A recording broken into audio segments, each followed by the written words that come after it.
Trading at Schwab is now powered by Ameritrade, bringing you an expanding library of education with even more ways to sharpen your trading skills. Access new online courses, insightful webcasts, articles, engaging videos, and more, all curated just for traders. Plus, guided learning paths with content designed to fit your unique interests. No sifting to find exactly what you need, so you can spend your time learning to trade brilliantly. Learn more at schwab.com/trading. You are listening to DC On Screen. Oh, welcome into DC On Screen. I'm David C. Robertson. This is Jason Goss. Hey.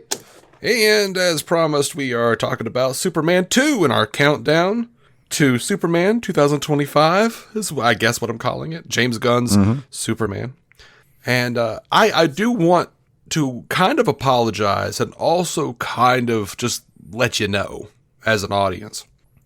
I did say we were just going to be talking about Superman 2, the theatrical cut.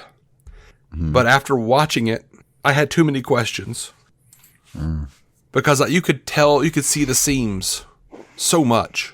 I did a little bit of a deep dive. And basically, I just find that I'm not going to be able to talk about this movie without talking about the Donner cut.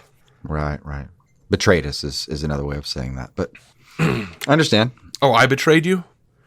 Because in my mind, I'm going to do you an incredible fucking favor. I actually do think it is. Yeah, it was seemed like you broke the agreement to just ignore it entirely, but you did all the homework for me. Yeah, so I love it. To be clear, the Donner cut is not a movie.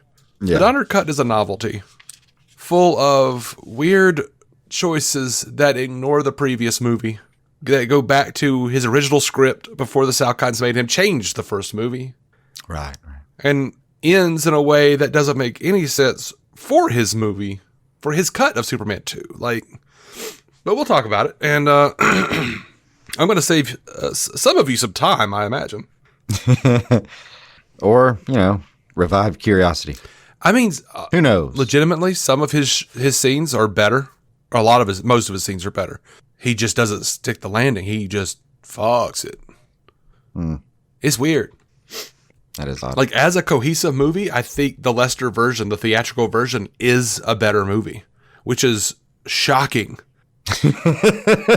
Because, look, I said, I think in the Superman the movie review that I think I might like Superman 2 better. Lord knows Chris Reeve likes this version better, or likes this movie better than the first one.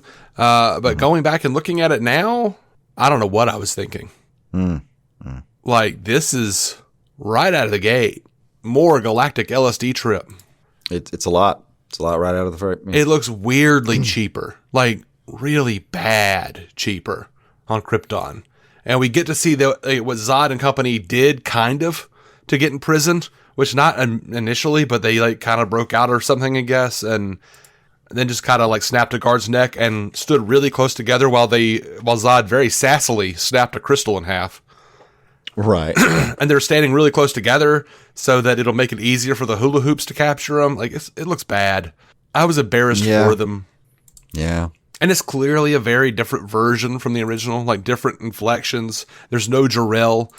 Stuff that Jor-El had said to them was done by someone else. And it's just not the same shot that opened Superman the movie. Yeah. I mean, yeah. It was a shocking way to start. Some of those things that last time we were like, oh man, the choices, or I just kept thinking, God, choices were made. They just hit you right in the face with some of the same choices again. Well, okay, so this is what was going on. Richard Donner was shooting Superman the movie and Superman 2 at the same time, but it was over budget, and the Salkinds wanted him to stop all production on Superman 2 and focus on Superman the movie.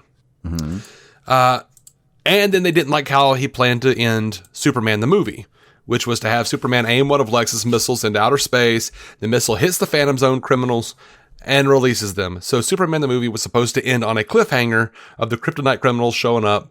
And the Salkinds were like, no, don't end it on a cliffhanger. And they forced him to end it with his original Superman 2 ending. Lois was supposed to die in the Fortress of Solitude at the end of Superman 2. And he was supposed to freak out and go back in time, do the flying around the Earth thing, reverse time, which is still stupid. Still a stupid idea.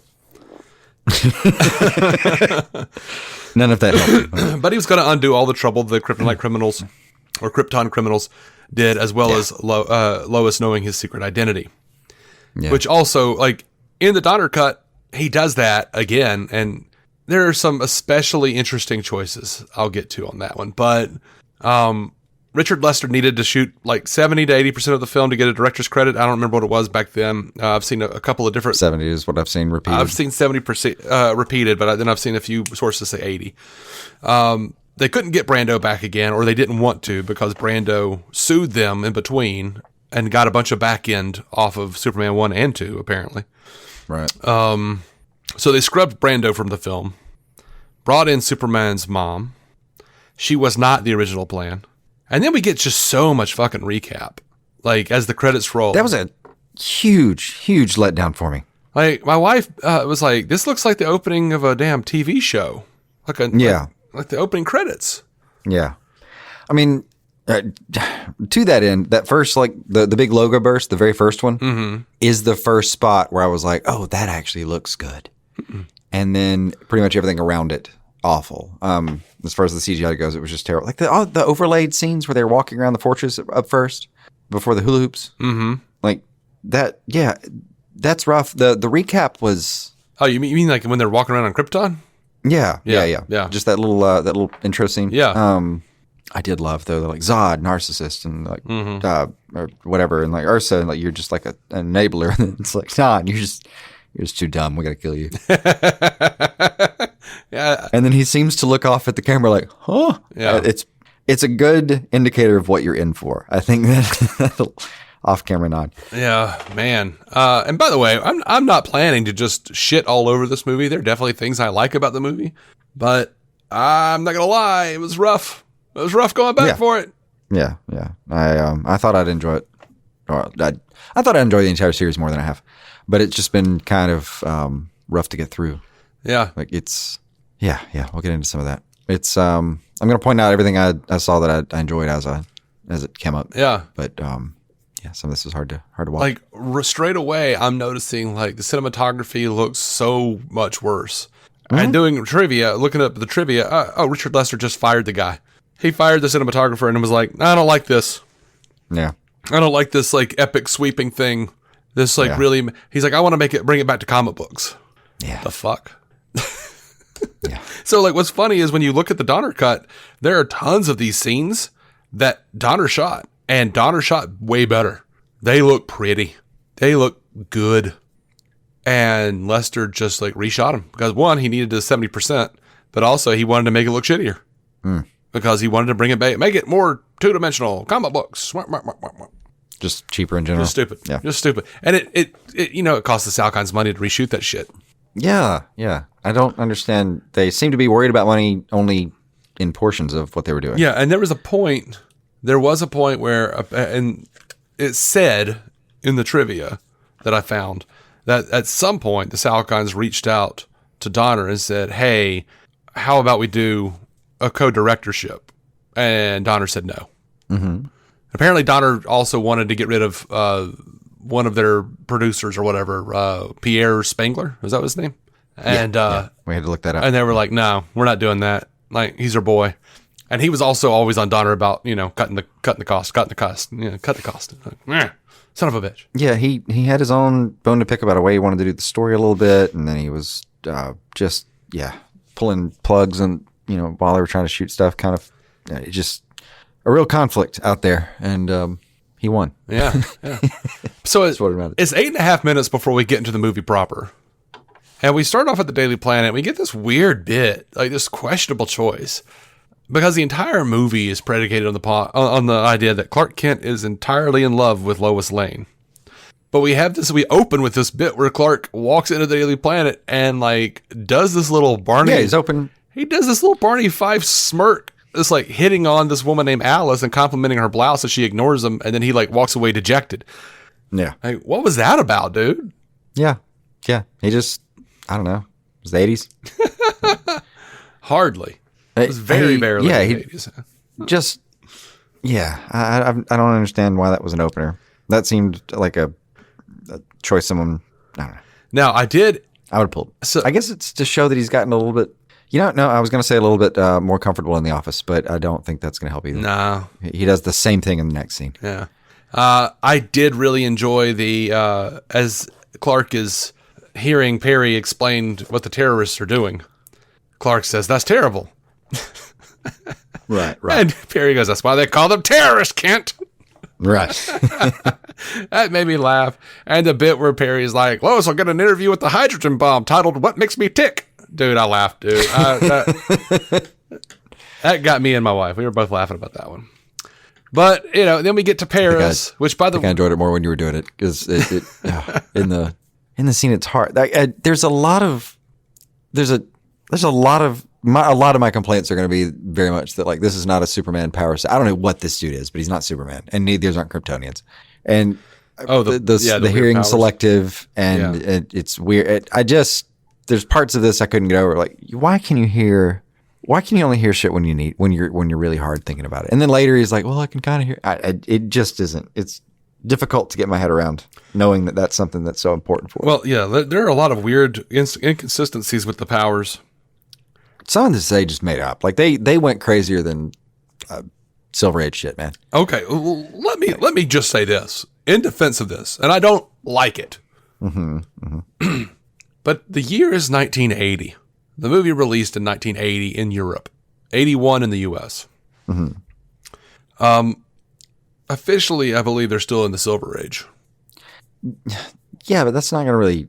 I don't think it's going to help the adding powers. Source material, man. If they're in the comics, they're Superman's opening a vagina on his hand, and little versions of himself are flying out, and they're just adding powers willy nilly to suit the plot.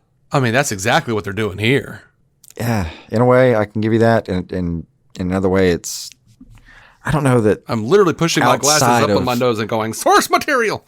Yeah, I don't know if that's going to cover enough ground based on what people would have known about Superman, because it's going to be the big three, leap, tall, blah blah blah, faster, catch a bullet. Like he catches a bullet in here, but like no one, and also the movie had a couple of periods of shooting, so I mean it had like this kind of break between the stuff they cut him off in the middle of the night kind of thing, right? With stop shooting this and get back to it, and then Kryptonians a lesser period later. Kryptonians now have I can't say it. I have the word in my head that I made up. Phalangokinesis. Phalangokinesis. That's They have telekinesis of the finger. Like they point a finger and they can tractor beam things, bring things towards them. I have a note that says no eyeball levitation. God damn it. Yeah. Hologram teleportation. Hologram. Where did I have this? The Superman shield thing.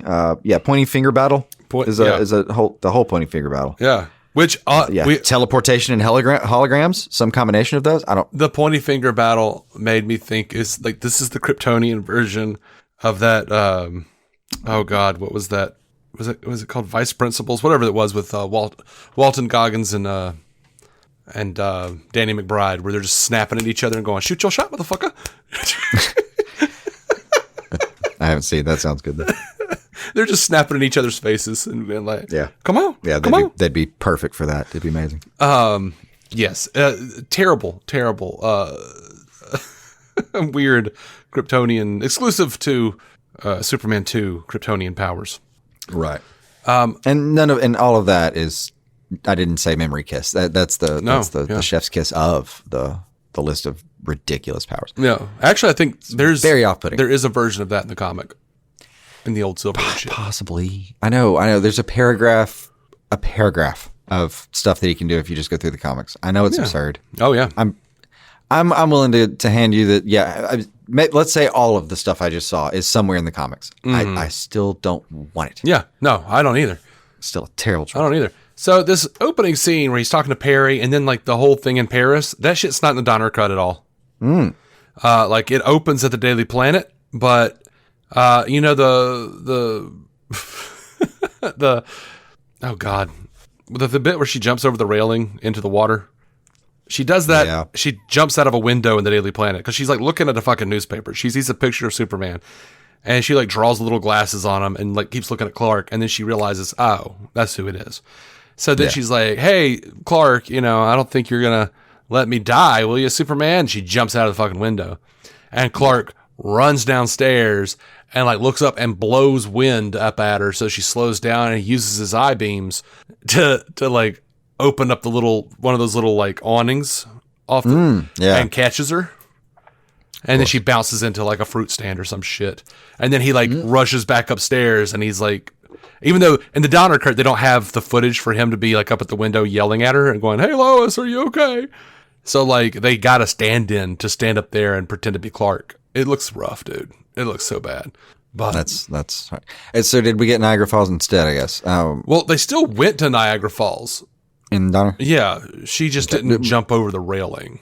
Okay. Yeah, a lot of the railing is odd, but it doesn't look, well, I don't know if it does look particularly, the stuff inside at the honeymoon looks not even sweet. I guess I would say it looks better, but yeah, all that was Donner. That is one sleazy ass fucking bellboy. Yeah, I want him to go away all the way. Yeah, away. I was just like, ugh. Yeah.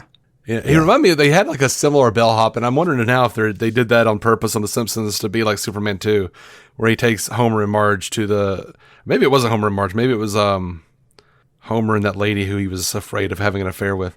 But anyway, I can't remember. But anyway, it's like he looks like that dude, and he's going, just in case you want a little wong wong hubba hubba.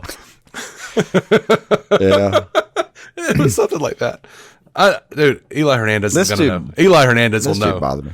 That fucker knows The Simpsons, man. Patreon, our Patreon subscriber, Eli Hernandez. I like knowing that one day, if I feel like it, I can get obsessed with The Simpsons, and there's going to be just so much months of years things I can do with that. Yeah. So yeah, all of this Paris shit was not in the Donner Cut, and it's terrible here. Because I vaguely like the leader. He's a bit enigmatic. Yeah, but as presented, we have Perry saying, "Oh, the motherfucker's got a terrorist. The terrorists, they got a hydrogen bomb, and they're gonna blow it up." And Clark is like, "Oh, that's terrible." And he's like, "Yeah, I sent Lois. She's gonna get an interview with a hydrogen bomb called What Makes Me Tick." Okay, funny line. But then we get to Paris. We show Paris, and Lois overhears somebody talking about a hydrogen bomb, and she's like, "A hydrogen bomb? What?" Yeah, so fucking weird. So weird. Like, that was so weird that for a second, I mean, I really thought we were just going off the rails early. Like, she pulls out the language book for a second, and I genuinely thought that she was about to I don't know why they were about to show that. And then she sort of lets him have it and sneaks off a little bit. I was like, okay, that's a little bit Lois Laney. She's got but she's got the language book, but everybody in Paris is speaking fucking English. That's also true, yeah. Like, yeah, except the one guard that she approached there. Like, what are you trying to decipher? Yeah. Yeah. I mean, the cops were, unless Lois needed to hear them, the cops did speak in French, which was weird because the terrorists talking amongst themselves were all speaking like this awful English broken French accent. Like, yeah. But most unbelievable thing about all of this, and maybe even the whole movie, is chain smoking Lois walking up all those stairs at the Eiffel Tower, not being winded. Oh God, yeah, that's rough to watch. That's another just serious believability stretch. Now, to this point in the movie, I've seen three things right then by that point where so I said the title credits. For its time, the scene where he changes into into Superman in the alley, not bad. Yeah. I really like the effect they used there, actually. And honestly, the elevator rescue, not bad at all. Thought the him coming up below it, grabbing it, that looked way better than the rest of the movie to me. It is immediately parried by the explosion and the weird wire work afterwards. Yes, of course. But for a second, it was really rocking there. It's kind of like the first movie. There are moments where I'm like, oh, that's what this guy was good at. And I don't know, this one, it's a combination of that plus money troubles, plus some seething hatred in different portions of the set. So rough production. So do you know why Lois climbed onto the bottom of that elevator? Not really. No. Was she just I don't know what the plan was? They're going to get in the elevator. I can hear them talking. So let me dangle and go all the way back down. That was the whole plan, was to just get the skinny on it. But terrible. Terrible. Yeah. She just Lois her way right through that one. And then the worst of ways. she tells Superman, "How did I get myself into this? You literally climbed into it." Yeah. Just a lot of stuff like that could have gone away. Just some of the floating in space again could have gone. The criminals seem like once they got out of their prison, the Phantom Zone, they're already acting like they know they're strong. Like they're like flying up to the astronauts and being dicks about Earthlings being puny. Oh, puny creature. Yeah, I don't understand why you are so immediately rude to these people. Like you don't know.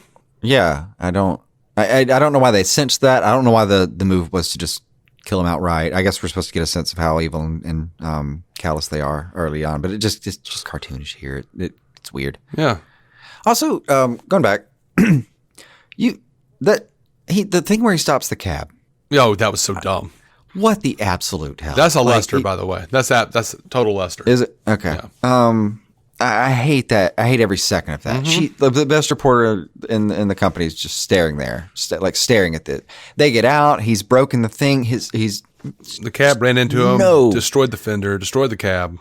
No chance of believability here whatsoever that I can get behind. And are we like? If you look at the rest of the movie where he trips over the bearskin rug and falls into the flames, and he's like, I don't know why I did that. She's like, maybe you wanted to. Maybe your mind didn't, but your heart wanted to.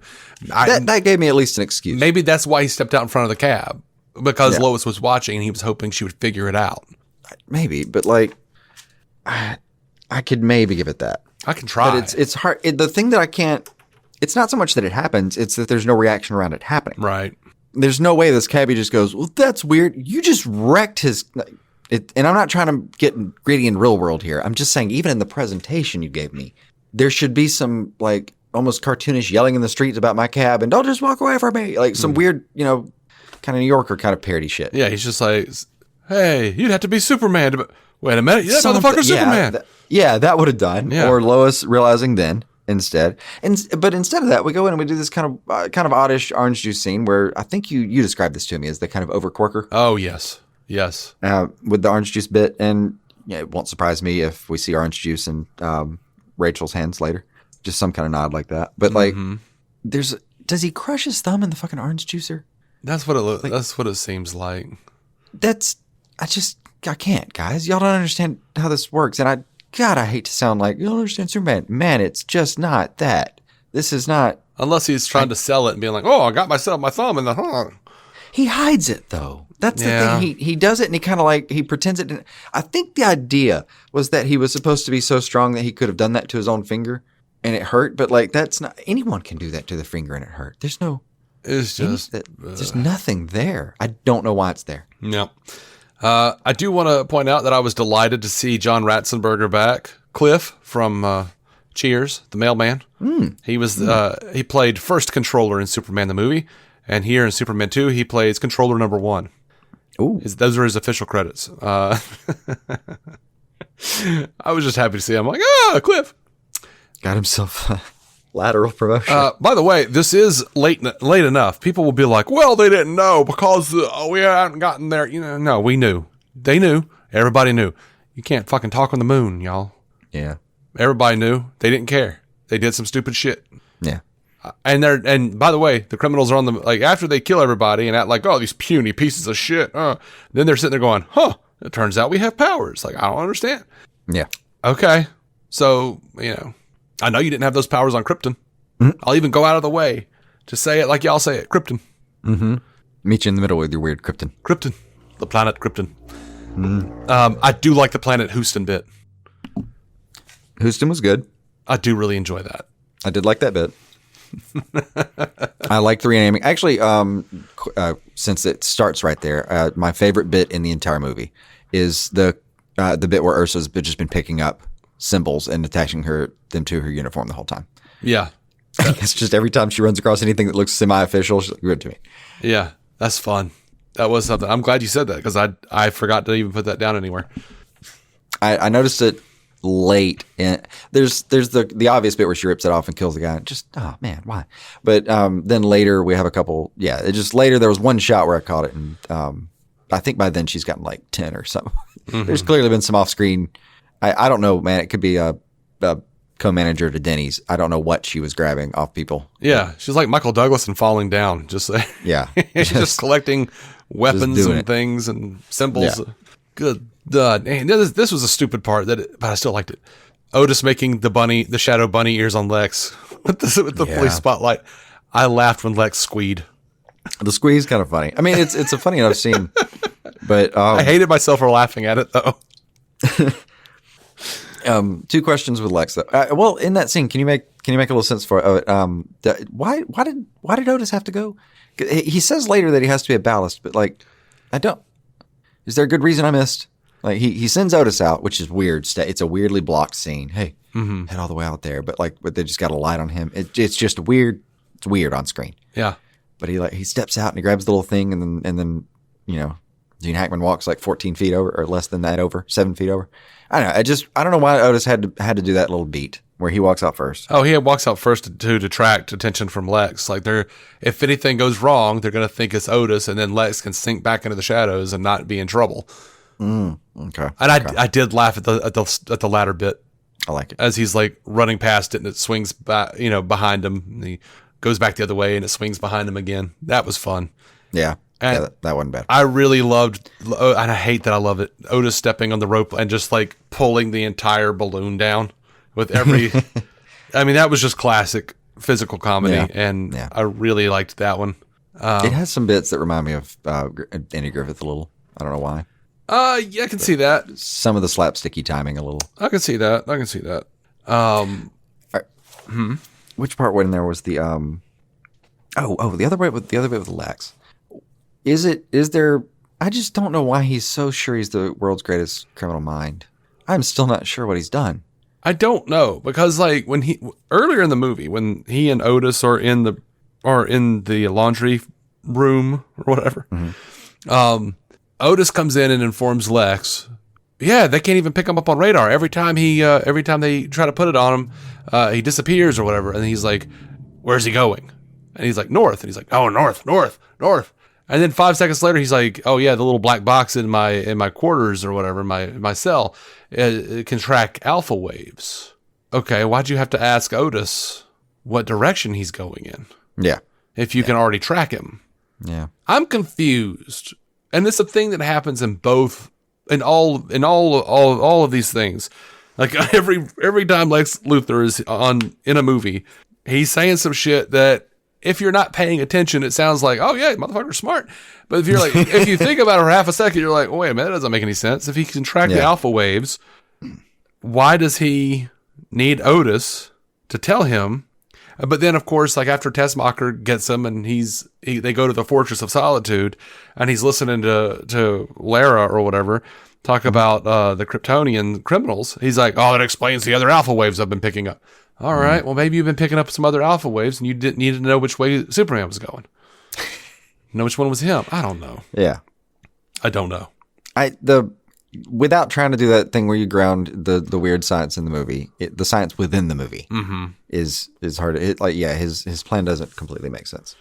And that aside, some stuff that's just super un-Luthery, like the way he approaches them later, is really off-putting for any kind of Luthor. I don't love it. He's just so quickly begging for his life in that little office. Yeah.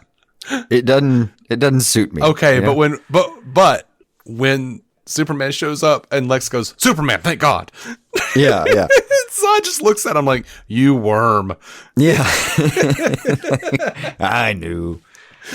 That was I had a note in the Oval Office that the previous president gave up faster than the one in Futurama. It's bad. In a weird scene with the president thing where he I almost kind of like the attack on the Oval Office. It actually looked pretty good. It looked all right. In the Donner cut, though, there's a version. When Zod, there's this odd shot that Lester keeps with Zod picking up a machine gun and looking at it. In the Donner cut, there's just this moment where Zod kind of breaks a little bit and just starts gleefully mowing fuckers down with this machine gun. Of course, yeah. Of course there would be. And I'm like, I kind of like it. I kind of wish it had been kept in. You might as well. Yeah. Oh, I had another note about a weird superpower. He can bend flamethrowers. Yeah, by blowing on them. Yeah. I don't know why he wouldn't use his phalangeal kinesis, but Yeah, that seemed easier. It's more at hand. It would have been. One thing I did like, there's at least one line on there where I thought Reeve got a little bit funnier on this movie. He does a couple scenes. I'll find another one where I think I'd written something else down, where he does this thing where he says like, it's in the bed in the honeymoon thing. It's like the last bit where they cut away and he turns on the bed and it starts to move. He does a really good job with like, it's alive. Yeah, it's alive. Yeah. I kind of dug that part. I thought there was somewhere else where he just closed the scene really well. It reminded me a little bit of the old chemistry. The first scene in the first movie where you meet those two, I thought knocked it out of the park. It was a wonderful introduction to those two. I thought they were charming together. Mm-hmm. And then that ended up being the only thing I saw that looked like that or felt like that this whole time so far. Other than little glimpses like this, like parts of that initial hotel with a little bit of the kind of joking in the background and the side eyeing are a little bit funny. Yeah. Some of the charm. So when we get to Niagara Falls, straight away, I feel like there's another hateful mother beating the fuck out of her kid. Yeah. And that was straight up Donner. Like, apparently that was like some kind of shit he was trying to work through or something. Like, I don't know. Yeah, I guess. Maybe it was Tom Mankiewicz. I don't know. Yeah. Hopefully a friend saw that and reached out afterwards. And that kid fell for a long ass time. By the way, it was like really did. That fall was hard to believe. Over 30 seconds, and then like some actual people came out and have refuted the movie and said actually it takes 3 to 4 seconds to hit bottom from that where he would have fallen. So yeah, FYI. One of the things that I loved, and I never noticed it before I watched it this time, a lady yells as Superman saves the kid and starts flying back up. A woman yells, "What a nice man! Of course he's Jewish." Oh God! Oh, that is hilarious. That's a nice allusion to Siegel and Schuster and all the Moses / Messiah / if you consider Krypton the Holocaust and sending an immigrant here, I would like that line. I didn't catch it at all. That line is possibly the smartest line in the script. I would be happy to nominate it. I don't know. But like intermittently we're getting, Lex and Tessmacher going, like he's like yelling mush at her. Yeah. It's the funniest shit to me. It's like she's like riding like a snowmobile. She's not running it. He's just like yelling, "Mush, mush, north." I loved that though, and it's not him. It's not him. It's they brought in another person to do his voice. I guess because they couldn't get Hackman to come back for the ADR. They could not. When they get into I laughed so hard. We rewound it like 5 times, and I laughed just as hard every time. They get into the Fortress of Solitude, Lex and Tessmacher. And she's holding on to his sleeve, and he just like violently like rips his fucking arm away from her. Yeah, he's like he's such a dick. Yeah, I didn't understand. That was cold. That was weirdly cold. And also, did not seem necessary. Even back when I was a kid, watching this scene, I was just always like, "Build a fucking door, Superman." Yeah. What? Y'all just got a bunch of damn crystals, and people are just walking in going like, "Oh, look." Yeah. Yeah.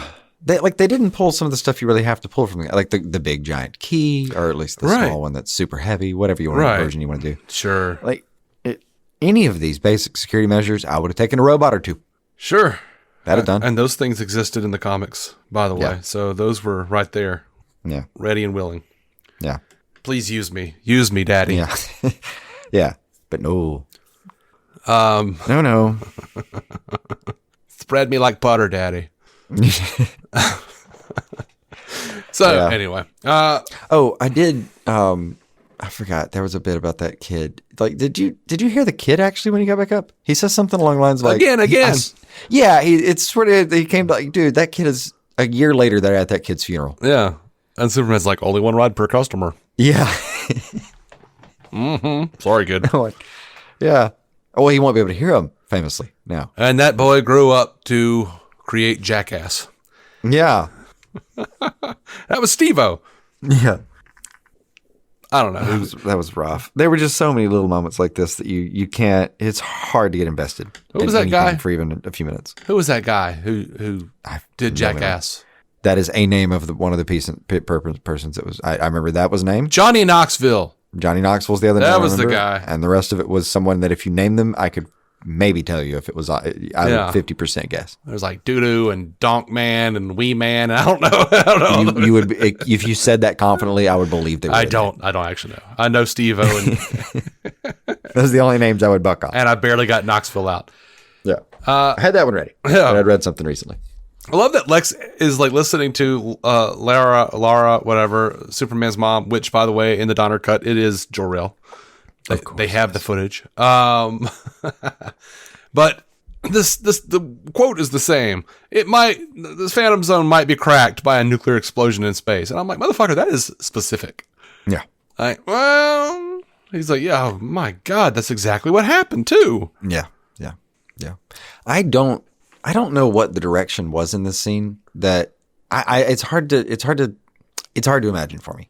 But I, for some reason, loved Hackman's heckling. It's heckling. I don't know what else to call it. He's having way too much fun with this scene.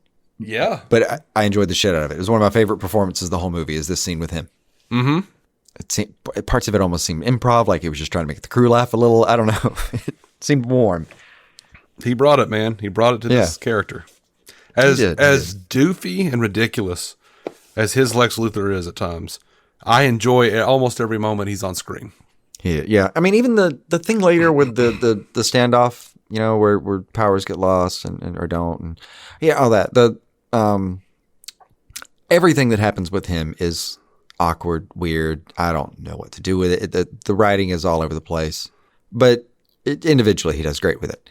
Mm-hmm. Like, I'm sure if you cut all those scenes into something that made more sense, it would look better. But yeah, you pull any of his scenes, they look fine. Yeah, and of course, near the like the last thing he shot was in the Daily Planet. No, it was in the White House. That's the last thing Hackman shot. He was in the Daily Planet later in the film, but they shot that earlier. But when they fly him to the Fortress of Solitude, so much of that is a stunt double. Yeah. So it's like a guy in like a face mold turned away from the camera. It's like a voice actor doing a Hackman impersonation, and you can tell he's like sliding down the eyes with his face not shown, like he's like just grumbling like a damn cartoon character, right? Like he's mid cigar the whole time. Yeah. What was that Hackman who slithers down the wall in that meeting? In the meeting. There's like in that, like Lex just sort of like gets in there, but it's like there's this moment where he seems to drop out of the wall like a spider got poisoned. Like, as we're watching, if I catch it again, I'll send you a time. Sure. Send me a time at some point. So I actually prefer Lester's version where Lois jumps over the railing and almost drowns. I think it works better than her jumping out of the window at the Daily Planet. I don't know. I think I'd like the spectacle of the one you described more. I mean, this is simple. She falls out. The thing's weird. He doesn't get her. He pretends later. It's kind of simplish. Well, it's but workable. What I like about I don't think it looks great, but because she just looks like a weird floating devil. What I like more about it, both versions look terrible, but what I like about it more is that she's a little closer to figuring out that he's Superman. Because I have a note about that. He does a thing where he takes off his glasses and she's like looking at him like, the fuck? And then he like puts it back on. She's like, huh. And they it's do all the music cue. It's all starting to like come together in her head, like really come together. Instead of it happening at the very beginning of the movie and then like, oh, well, I guess I was wrong. And then like he takes off his glasses and, I don't know. Like I feel like because like he does take off the glasses in the Donner cut and she like looks at him, but then it cuts to like them at the hotel, which is completely different now because Donner didn't actually have a shot scene. What he wound up using was a screen test of that scene in a different place. Where you can tell from the ADR that feels like it leaps out behind your like. The sound is so weird out of this movie. And in the screen test though, she's talking about how he's Superman. He's like, no, I'm not. Whatever. Why are you saying that? And she pulls out a gun and aims it at him. And he's like, no, don't, please don't. She shoots him. And he like, okay, acquiesces, takes off the glasses. And she's like, and he goes, You realize, of course, if you'd been wrong, Clark Kent would be dead. And she's like, with a blank, she tricked him. Yeah. Which I like the scene. Yeah. It's a well done piece. But also I like Clark not pretending that he can't swim and her going, this is who I thought was Superman. Yeah. I mean, that wasn't bad. He goes in to save her and winds up almost I drowning. do like them. Yeah, coming in like two wet cats. That scene feels cold. So this is a Lester though, for sure. The whole fall over the rail thing. Yeah, the fall over the rail is a Lester. Yeah. Okay, I was wondering particularly. I loved this so much it made the notes, and I paused it. While we were watching, I'm kind of letting it play in the background. What's your hurry, Superman? I fell in love with her again in that scene for the moment. It was. There's moments with her that she's just absolutely off the screen charming. Right. You forget that she's like knee deep in coke. Yeah. You can, and even this Very briefly. Yeah. And like you can tell there's kind of a difference in how both of them look, obviously, like in this like 2 year difference. His hair fucking bothers me in the all the pickup shots. It kills me. Yeah. Everyone gets 80s-ified in a way that just And all the pickup shots, like Zod's hair changes so drastically. Like he's got like a big old bushel of curly hair on the back. He's got like a straight up fucking mullet in the Lester shots. And then they'll cut back to like something with short hair and you're like, oh, okay. Well, that was a Donner. Yeah. The thing, like on the shots in in all the second set of shots, that you can tell it looks like she's not healthy, but in a way that she looks better on some days than others. Like she's not having a good time doing that. It looks like. Well, they were all against Lester. Yeah. It was about as stressful as it could be for everyone there. Like I mean, it really did remind me a lot of the 2017 version of events. Like a bunch of people didn't come back. Tessmacher refused to come back. Beatty refused to come back. Hackman refused to come back. Yeah, after the first, after that one scene with her and Lex in the fortress, she never comes back. Like the next time we see Lex, he's like, twitching a little white handkerchief at Zod and crew in the White House, and Eve is gone. Yeah, that was a real shame to see, though. I mean, it like I said, it did have some spots, but for the most part, I mean, as you're going through it, I'm kind of cataloging which ones I did like and didn't like. There have been some stuff there is some stuff in here that I think I would have liked better, or some shots that at least were good anyway. Yeah, I have to talk about this, Jason.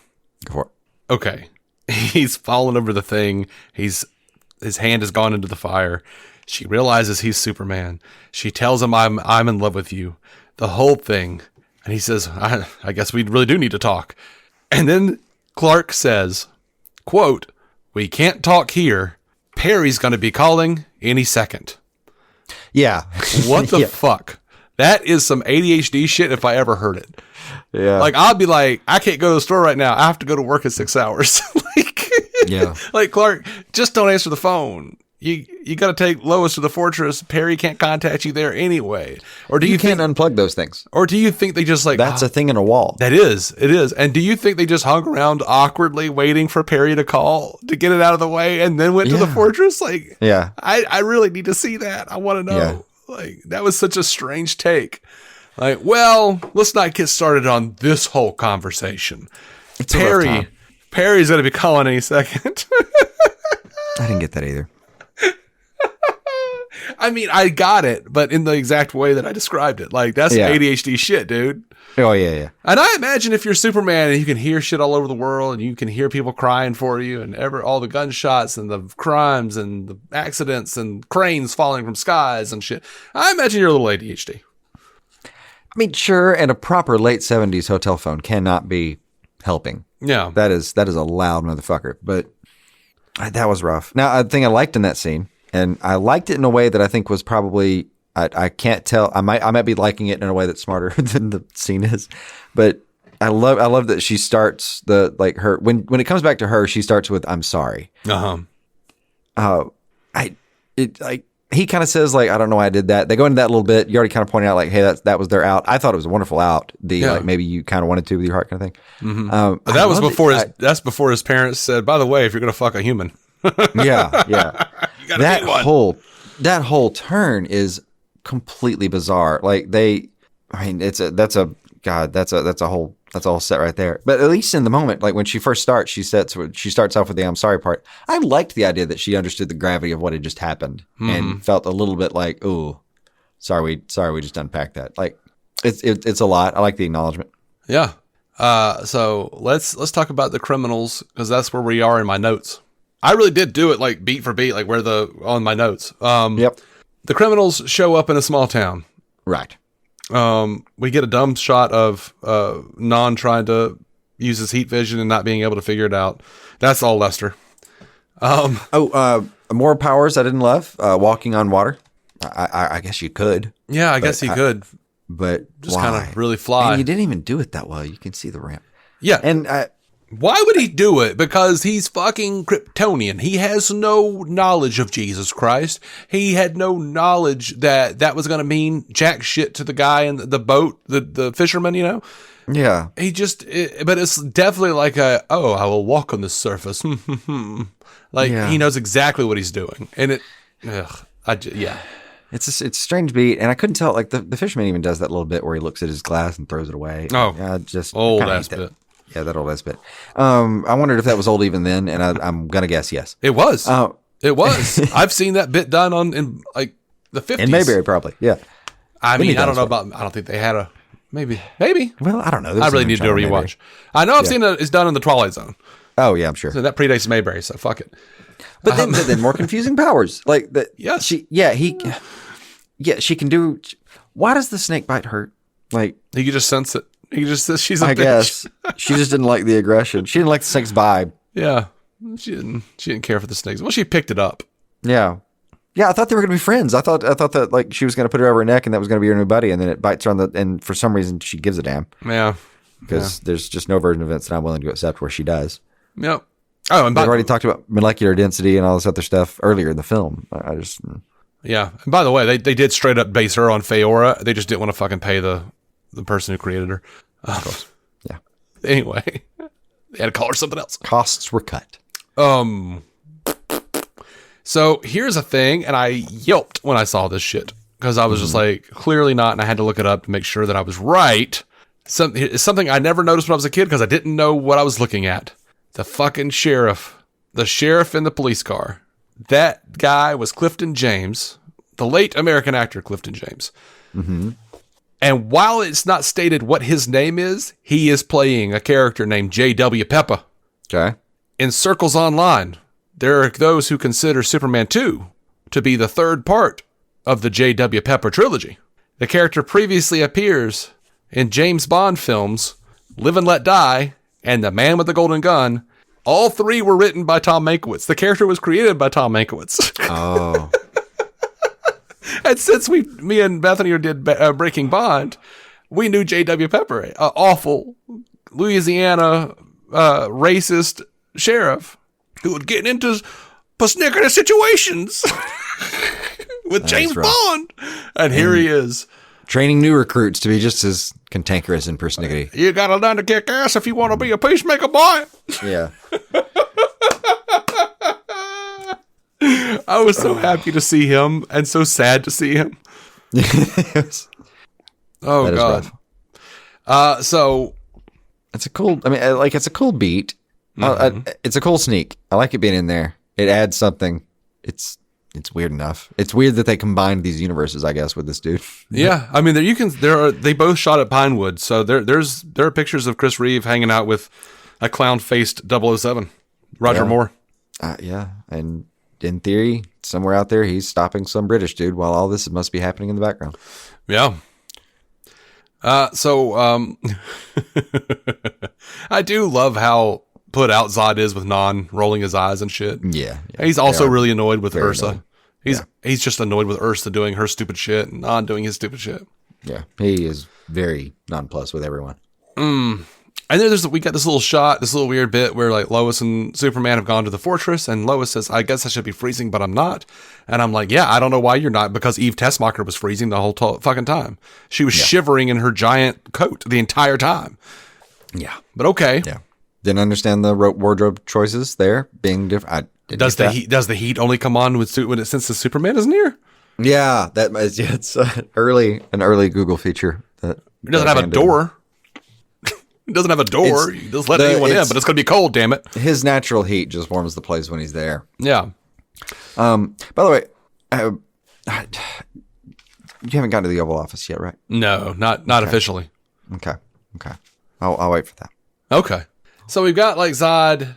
He picks up this guy with his telekinesis, his finger tractor beam. Yeah, the finger dangling. And there's this kid. And this kid screams, "Please put my daddy down!" in this weird fucking accent. Yeah. Like, we had to rewind it a couple times to be like, what is this accent this kid was doing? I think they asked him to make up 3 at the same time and do them all at once. I'll tell you this, though. I hate that kid in his stupid accent, him screaming, "Please put my daddy down." Yeah. And there's a scene from the television edit. It's a deleted scene I desperately wish they had left in. And you can find it in good quality on the internet. I would love to do a fan edit, my perfect version of Superman 2. Right. I would edit this back in. You know the bit where Non walks over and like pulls the fucking light, the police car light, and tries to hand it to Zod, and Zod's like, fuck off. What's yeah. And then he kind of cradles it, right, like a baby for a second, right. So in I this assumed scene, it would be with him the rest of the movie when I saw that. By the way, so you know. Yeah. So in the scene, the deleted scene, he pulls the thing off, tries to hand it to Zod. Zod's like, "No, what are you doing?" And then the kid jumps on a horse and goes taking off. And Zod looks over and goes, I told no one said no one could leave or whatever. And he goes, "Stop him." And Non takes the light and throws it at this kid. And way off in the distance, we see this kid riding, and then we see him explode. Oh, wow. And J.W. Pepper looks really sad and disgusted. And a woman goes, "He was only a boy." And Ursa, smiling, says, "Who'll never become a man." Jesus. Balls in Christ. Fuck. I love it, though. I mean, it's hell of a country. I mean, just a couple scenes earlier, you're like almost bored. You actually like Non for a second when he's trying to light the thing on fire and he gets all giddy about, "Oh, I made it spark." Yeah. Which, and by the way, kids watching, you're almost like, "Oh, these two are going to be tight." I guess. Oh, no, I guess not. Great scene. I'm like, oh, I understand why they cut it. It's too jarring for children and probably most American audiences. But I'm just like, oh, that's some dope shit, dude. That's some like... Yeah, it's a decently written scene there. Yeah, I mean, I'm just going to say, that's some Zack Snyder shit. Yeah. It would be maybe in that camp. Oh, God. I don't think he would. I don't think he'd actually do it, but I get it. Yeah, no, maybe. I don't know. Now, Scott Snyder, for sure. Scott Snyder would do it, yeah. So I finally get a little bit of an explanation. Clark's holding that damn green crystal and tells Lois, "It called to me." Yeah. Okay. Yeah. Cool. More powers that we don't know about or have, or I don't know. The crystal called to him. And why are they making him? Why the green one? Just yeah. Why are we confusing? To me, that says kryptonite. Yes, that's the coding. That's what we're used to. I never understood that. And like, I could forgive him for not. I don't know why there was that one red one. I could kind of forgive him if they wanted to be lazy about that piece of the puzzle. And I don't know, maybe it was or wasn't around in 1980. But the green part, we just did that in the previous film. Yeah. And part of which you filmed a second ago. Now, here's something I love. I absolutely love it. It's silly, but it makes sense to me, and it made me laugh. Superman has been in a relationship officially for all of 5 minutes, and he is already confronted with one of the all-time pitfalls of having a girlfriend. He says, "What do you want for dinner? Anything you want. Sky's the limit." Lois's response is to plop down and look away. Right. Clark just leaves without prodding her any longer. He really is the perfect man. He just goes and finds whatever. He's like, "Fine, fuck it. I'm just going to go get some groceries and come back and she'll eat whatever." No, that's funny. I like that take. So my mirrored image take was that I'd written down, "We can eat anything you want." Flies away without asking what. Well, that was my initial take too. And then I looked at the scene again. No, there's a complimentary thing going on there when you point it out that way, though. She was just going to eat it anyway. He was just not going to pay attention to what she said anyway. It was just perfect. It's time saving. Yeah, he really does ask, and she just sits down and looks away. I'm like, yeah, okay. Yeah. It reminds me of my grandparents, who I don't know if they said anything to each other for the last 20 years, but a lot of words were said at one another. Mm-hmm. I don't know if I ever watched the conversation actually grab any purchase anywhere at the time.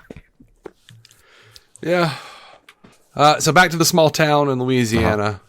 Again, Ursa looks at the helicopter and goes, "They need machines to fly, bitch. So did you until today." Yeah, you just found out about this. So did you until today. Yeah. You posing bitch. Yeah, no. Mm-mm. All right, so we get this bit where Lois in the fortress says she's going to go put on something more comfortable. Of course. And while she's doing that, Clark decides, well, I'm just going to, talk to my mom about this. Right. And she's like, "Oh, are you sure about this? Because to be with one of them, you have to be one of them." Right. There is no return. They're very emphatic about this. Lara is very emphatic about there is no return. You cannot. This is permanent shit. Yeah. Is there any reason for any of the stuff that you just explained in the movie? No. None of it makes any sense. Like, there's not an internal logic to why this was done. At least in the Lester version, there is an implication that he is Superman, and to be with one of them, you can interpret that as to lay with them, to have sex with one of them. You'd have to. You'd have to be one of them. There's no return. Yeah. So, as he's losing his powers in the chamber. The Kevin Smith problem, as it would come to. Right. So, and it's funny because as he's losing his powers in the chamber, there are shots of him walking through Luthor's flame gauntlet that was cut out of Superman the movie. But yeah, he emerges with different clothes and hair, and we watch Superman die in the chamber, and he is now separate from Clark. And then they retire. He and Lois retire to this weird hanging birthday balloon bag to get down. Right.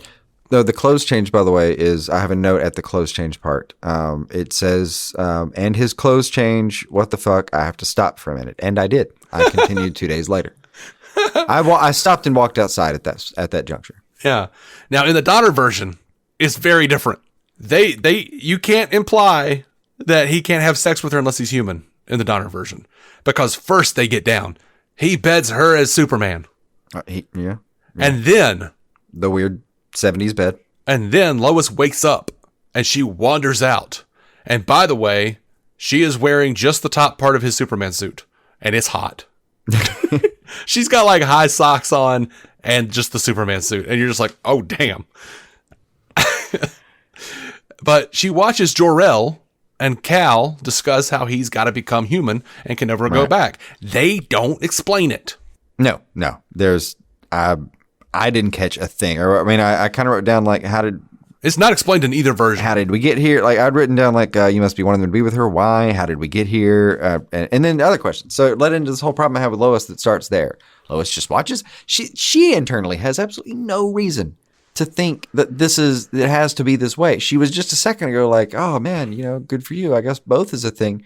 And then he says it has to be this one way. And without question, she's like, got you. And then later, doesn't she double down the other way? Like, she's logicless the entire movie as far as what he can do with his powers. She has no interest one way or the other. It just flows. Mm-hmm. Yeah, it's boring. Either way, it's fucked up because Lois loves Superman. She doesn't love Clark necessarily, and Superman is Superman. Like Clark Kent is the disguise in this version, even though that's his name, his Earth name. Right. But it's like Superman first. They just decided he had to be depowered to add drama. They could not figure out why. They could not figure out why. At least the Lester version implies that they can't fuck unless he's depowered. And it's very lightly implied because, it's a fucking kid's movie after all. In Donner's version, it makes no sense. And I do like the Donner version slightly more because Lois is hotter. Also, she's wearing just the top part of Superman's suit. In Lester's version, she's like, I'm going to go get more comfortable. And apparently, like, Superman's just got like a bunch of clothes just in case he brings a bitch home. Yeah. He has a lot of weird stuff. He just like he's got like a weird sex bed. Did he also grab a table and dinnerware with the fuck hammock? Yeah, the fuck hammock. Because he's very emphatic. Because she's like, "This is where you live," and he's like, "No, I live 3 blocks from you. What the fuck?" Yeah. So like, why do you have this like sex bed, this sex palace set up? Did you? How fast did it take you to put this together while she was sitting on her ass looking around? Did you do that shit before you presented yourself with the groceries? Like, I'm very confused as to what exactly happened. But I do think I like the Donner version slightly more. but even though it makes less sense. One day I can try. One day I can maybe try it as a whole set. I might go back and watch the other the extra 25 minutes or whatever. If you it's not even 25 minutes. How many extra minutes is it if you just added everything in? Oh, I don't know. Well, that's kind of that's not saying it right there because some scenes replace other scenes. I don't know. I'd have to watch the cut, right? Yeah, you'd probably have to watch the cut. Like I watched clips. I saw the cut a long, long time ago and hadn't really like completely. I might as well say I haven't actually seen it, but yeah. I've seen a lot of like comparisons and stuff. So I don't know how the criminals so quickly and easily zap their faces into Mount Rushmore. It looks terrible. In the Donner cut, they used really bad CGI in 2006 to show them toppling the Washington Monument and cutting it in half of their vision. That also looks really bad. It's not much better. It is better than just stupidly knocking the face off. And then, So there was a weird slow burn of not showing the president. And it seems like if you're just watching the movie that it was just for that dumb twist reveal of having the underling pretend to be the president. That is a dumb twist reveal. Yeah, I was wondering about that. But just having shown the back of his head, I mean, I knew it wasn't the same guy. But even though it's not explicitly stated, looking at all the trivia, it looks like the real reason they did the slow burn of revealing the president was because they wanted it to be a big recognizable face, and they just couldn't get around to that. They couldn't get it.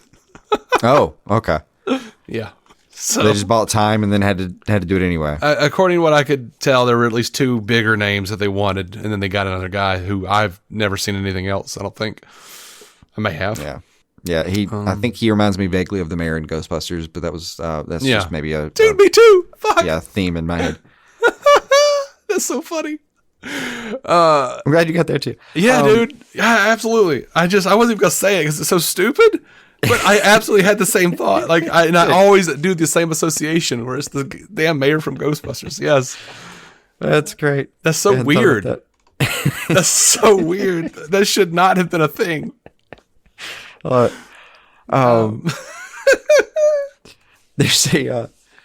a bit toward the end of that. I wrote this part down. I hated it so much.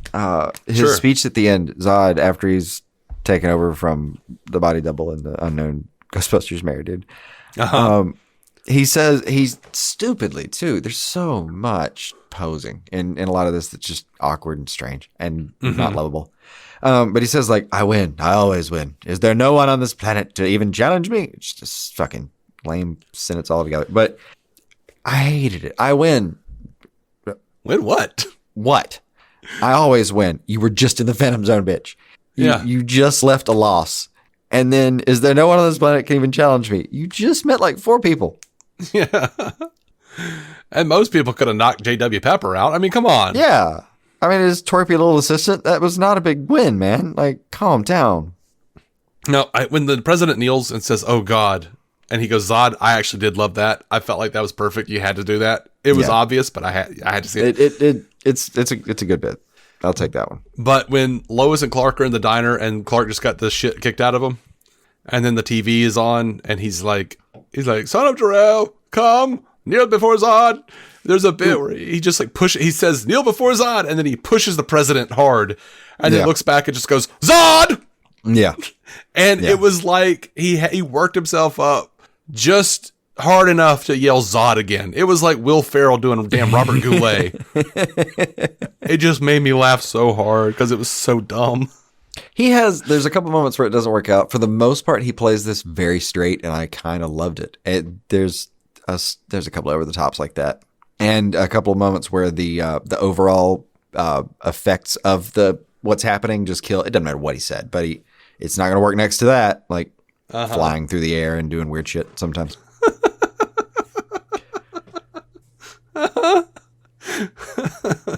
So it's just a hard sell, dude. Like, by the way, I love Clark getting fucked up at the diner. I love that dude beating the shit out of Clark.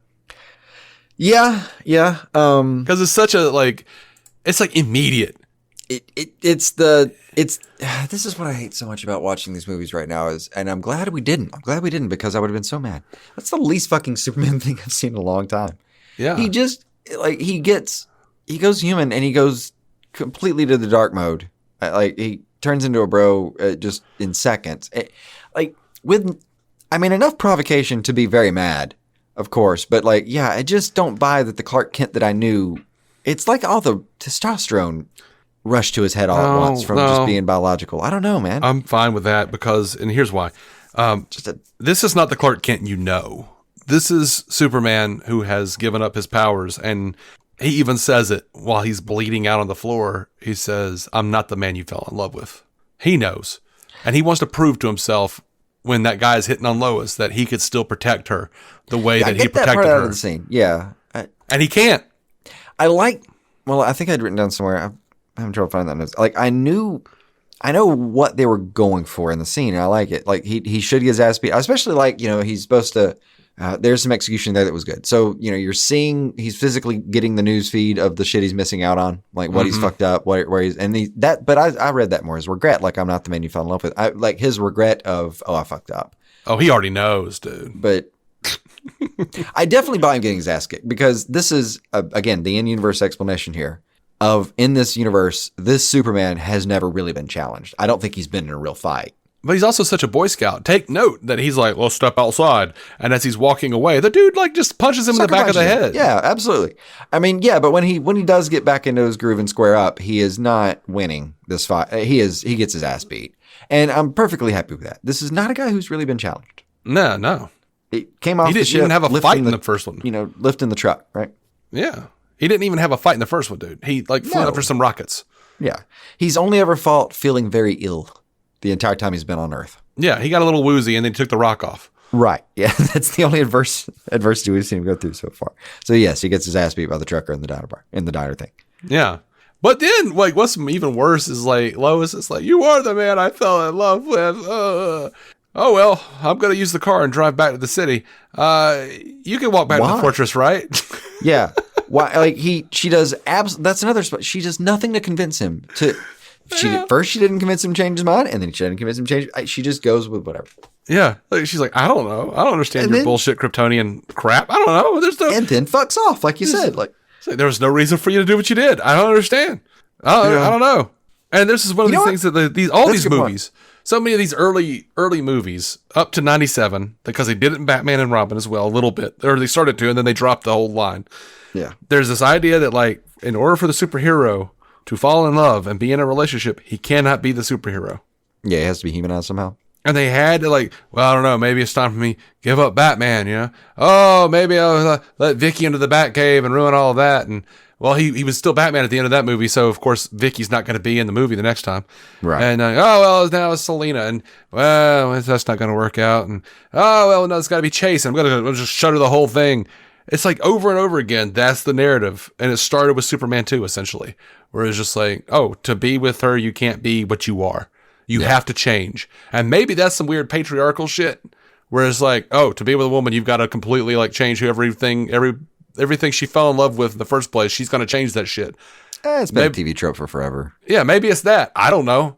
Maybe that's where it comes from. Or maybe it is just to insert some stupid drama to make people go, oh, no, what's going to happen? But it's annoying. Because nobody wants these characters to stop being the superhero. No, I know. It's my least favorite part of anything. And something I'd written down too was just like these writers made the same mistake they will 40 years later. And I hate it. I hate it every time. The depower him so he's interesting thing is something that I'm almost always bored with. I'll grant some of that's exhaustion just from what we've been staring at for 20 years now. Dude, I didn't even like it in the Beetlejuice cartoon. I get it. It's not my favorite part. It's not what I tuned in for. I tuned in for the fun parts. Yeah. I definitely can go through some deconstructive rides too here and there and have some fun with it, but I do get exhausted with it a lot. Times like this. It's something I get exhausted with quickly. Like the body swapping thing is, it's hard to sell for me, that particular kind of storyline. So alternate take on Lois though. What if, I hadn't thought about it till I may have talked myself into something though. So what if, so she watches him change his mind the first time. She's super supportive. He does it again. She's trying to be supportive again. The second time he changes back the third time. She fucks off with the car and goes back home. Okay. I would like to see the internal, it's the only thing I could possibly say to explain her behavior though. I don't know. It just seems super shitty that she would just be like, well, I'm going to take the car. Oh yeah. You should have some scene where she's like storming off in a parking lot, up in her feelings about it and like running away listening to the radio that happens to play a wonderful song that lets her emotions show out. And also, I'm like, you're going to let her drive all the way back home? She couldn't even get a burger without needing you to step in. Yeah. Like I thought some terrible things were about to happen to her when she was tied up on that counter. Like I thought the film might be going in really dark places. Like this is not a great play. Well, I guess that trucker left. But like, and he was clearly kind of the bully. Everyone else seems pretty chill. But yeah, she's not that sad. I guess it's better for her to keep the car. But is the fortress in like walking distance though? I don't think so. It's north, Mr. Tessmacher. I don't know where they got that car because Superman flew her there. Yeah. I mean, I guess they could have. They're still in shit. I don't know, mushed to the nearest town, and then maybe there was a car rental place there. I don't know. Yeah. Or maybe he flew and got a car somewhere, brought the car there, and was, I will need this if I'm doing what I'm going to think I'm going to do. Like, and it's in both versions. It just doesn't make any sense. Yeah. So, yeah. Hold on, let's grab a quick break. Sure. Yep. Yeah, I got to pee too. Yep. All right. Be right back. All right, we're back. And so is Clark to the Fortress of Solitude after having walked with his poor little baby thumb out. Mm-hmm. Everybody driving past him. Presumably Chris Cornell playing in the background. Yeah. Well, it was 1980, so it was Jim Croce. Right. But what's proto grunge? This fucking trucker did pull on Superman's cape. Right. So we get this sequence, and like before they left, we saw that Lois. We very clearly saw that green crystal being left on the ground in the fortress. Yeah. They make a point of it. We get this scene where basically silhouette of Christopher Reeve, walks around and then spins on his heel and screams, "Father!" Yeah. Which I was like, worst line in the movie. Worst line in a lot of movies. Which in the Lester version, you're like, the line is mother. Yeah.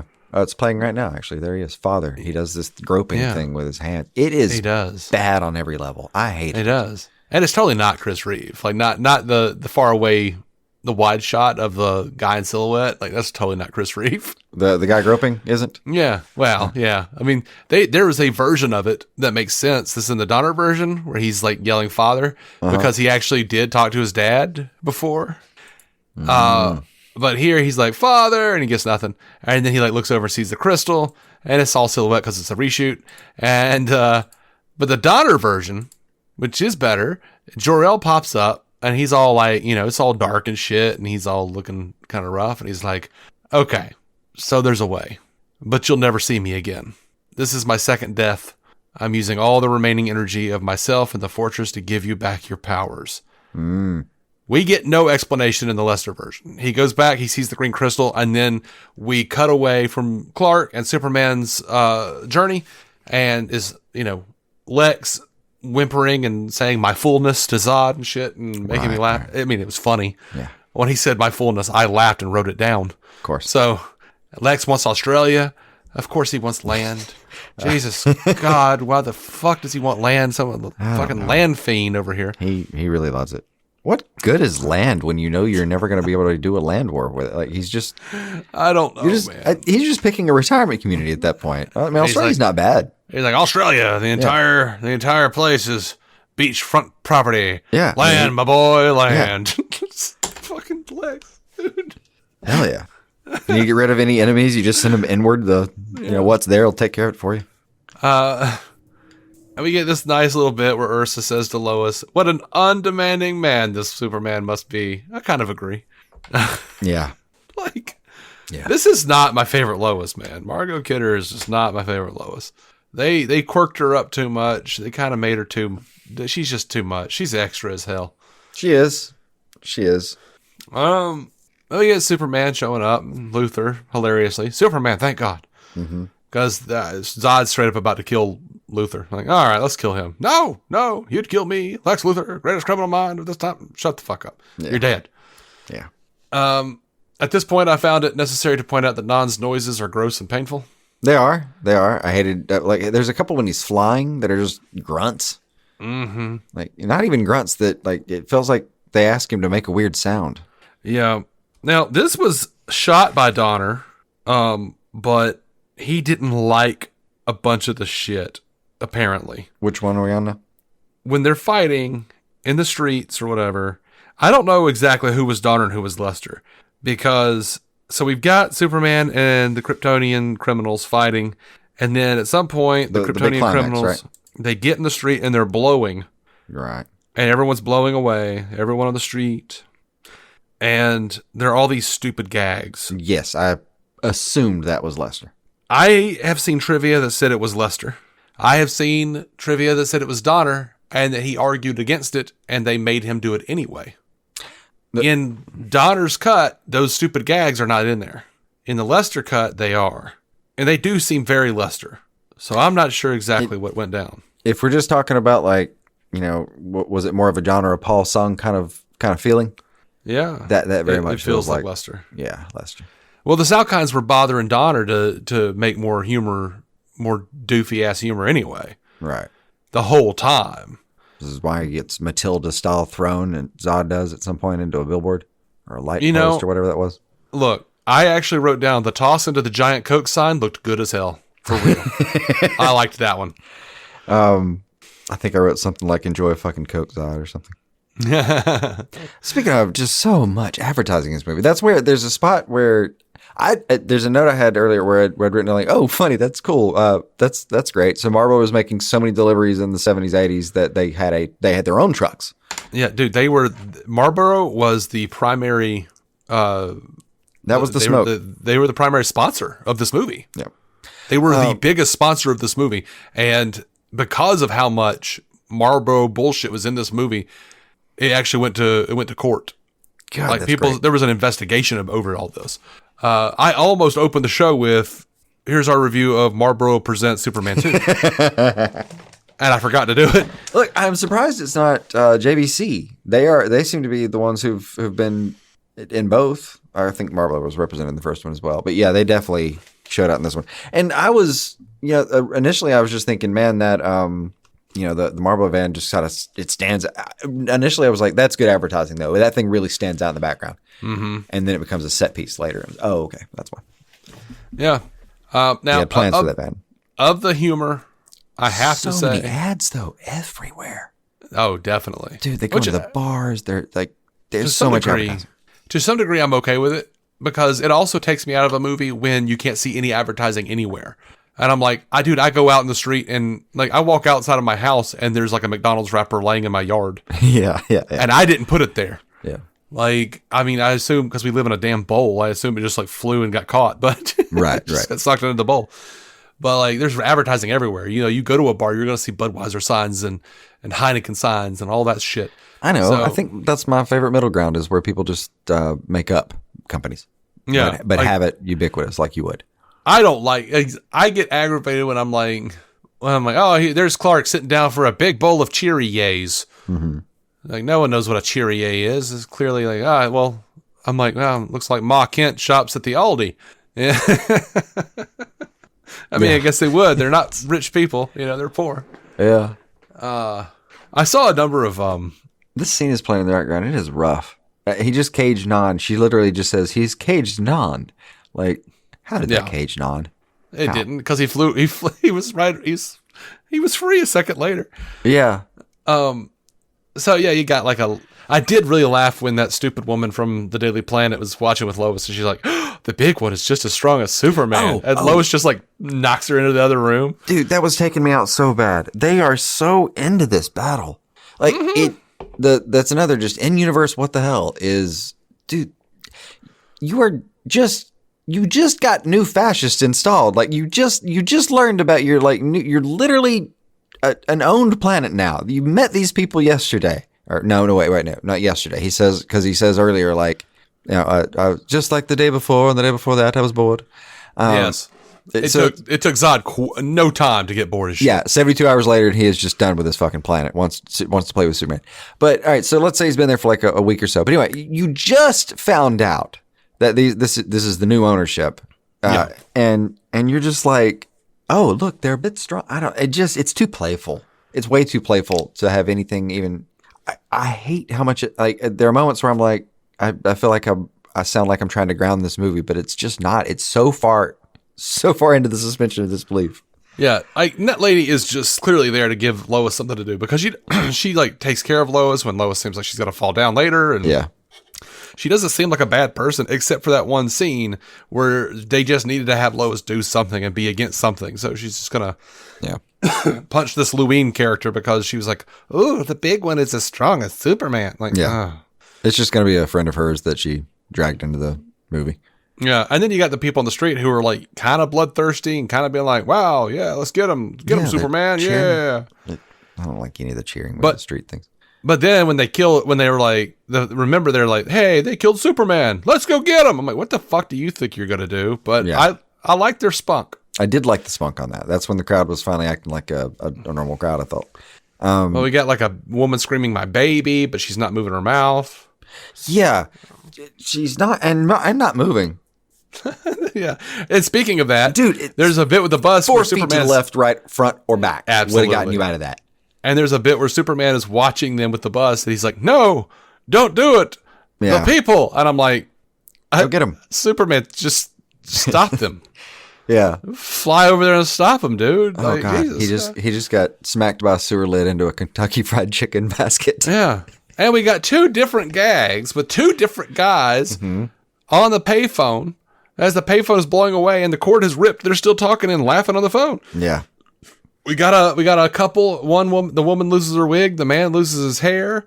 We got a guy in a sequined vest rolling backwards on roller skates. Yeah, we got the ice cream bit, like some twerp is sitting there eating an ice cream cone and it blows off in another dude's face. Why is this happening? It's some Terrible. Of those cuttable scenes I've seen in a very long time. I hated every second of it. Yeah. I do love that bongo march music when they're flying to the Fortress of Solitude with the criminals. Remind me of the Twilight Zone, dude. I love that. Somewhere around that area, there's some flying shots over Arizona in particular, or an area that kind of looked Arizona-ish, I guess is what I said. Anyway, there's some flying over kind of some desert with some lake kind of situation.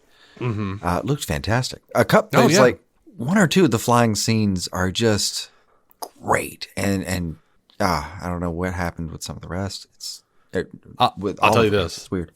I'll tell you this, and I'll go back a little bit, but throughout the course of the movie, because of their costumes, every time I see the criminals flying, especially when it's like in the distance, I'm sitting there laughing because it's like they look like little lobsters, they look little crawdads. It's like just little lobsters flying to the White House. It cracked me up every time. Like, look at those lobsters changing the faces on Mount Rushmore. Yeah. It's like crawdads over something over there. Like, I don't know. Stupid. Yeah. I hate to. All right. So, to put us back a little bit, we are still in the era where, like, the tagline just 3 years before, or 2 or 3 years before, was, "You'll believe a man can fly." Like, we are in the era still where that was a bit novel, but it is really hard to watch right this second. It is. I'm really not trying to be mean about this movie, dude. Yeah. I see some spots that were a lot of fun, but yeah, it is in spots just a nightmare of a bunch of people fighting on screen and got made anyway.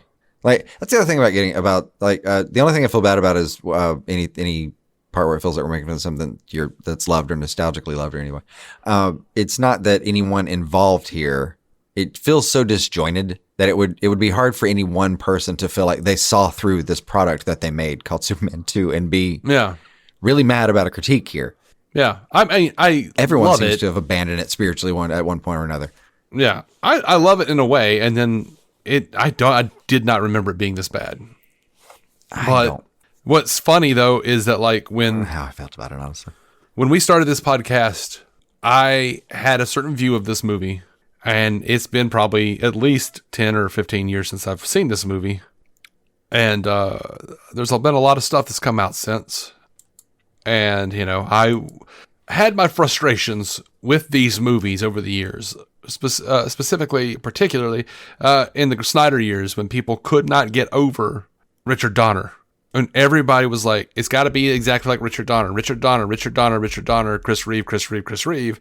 And we were dealing with, Supergirl and every other iteration that popped its head up trying to emulate something from, Singer to on through Supergirl, wanting to emulate exactly what was happening in Christopher Reeve Superman. I got frustrated then because I was like, these things should be able to move on and do something different. I'm not saying it should be Snyder necessarily, but we should be open to new things. Mm-hmm. And now looking back though, myself being, happy and hopeful and saying, like, okay, fine. I did enjoy Snyder stuff. I'm looking forward to Gunn stuff. I like the Christopher Reeve stuff, but at the same time, I'm looking back and going, ooh, there was some stuff. There was some stuff in this Christopher Reeve stuff that was not good. Yeah. Yeah. It is better enjoyed through the lens of memory, I think. Yeah. Both of these things can be true, that I'm, as a 41-year-old, going, oh, some of this shit doesn't hold up even for the time. Right. Yeah. And I do mean that, even for the time. Yeah. Because I just watched Superman the movie, and it was like way better than this.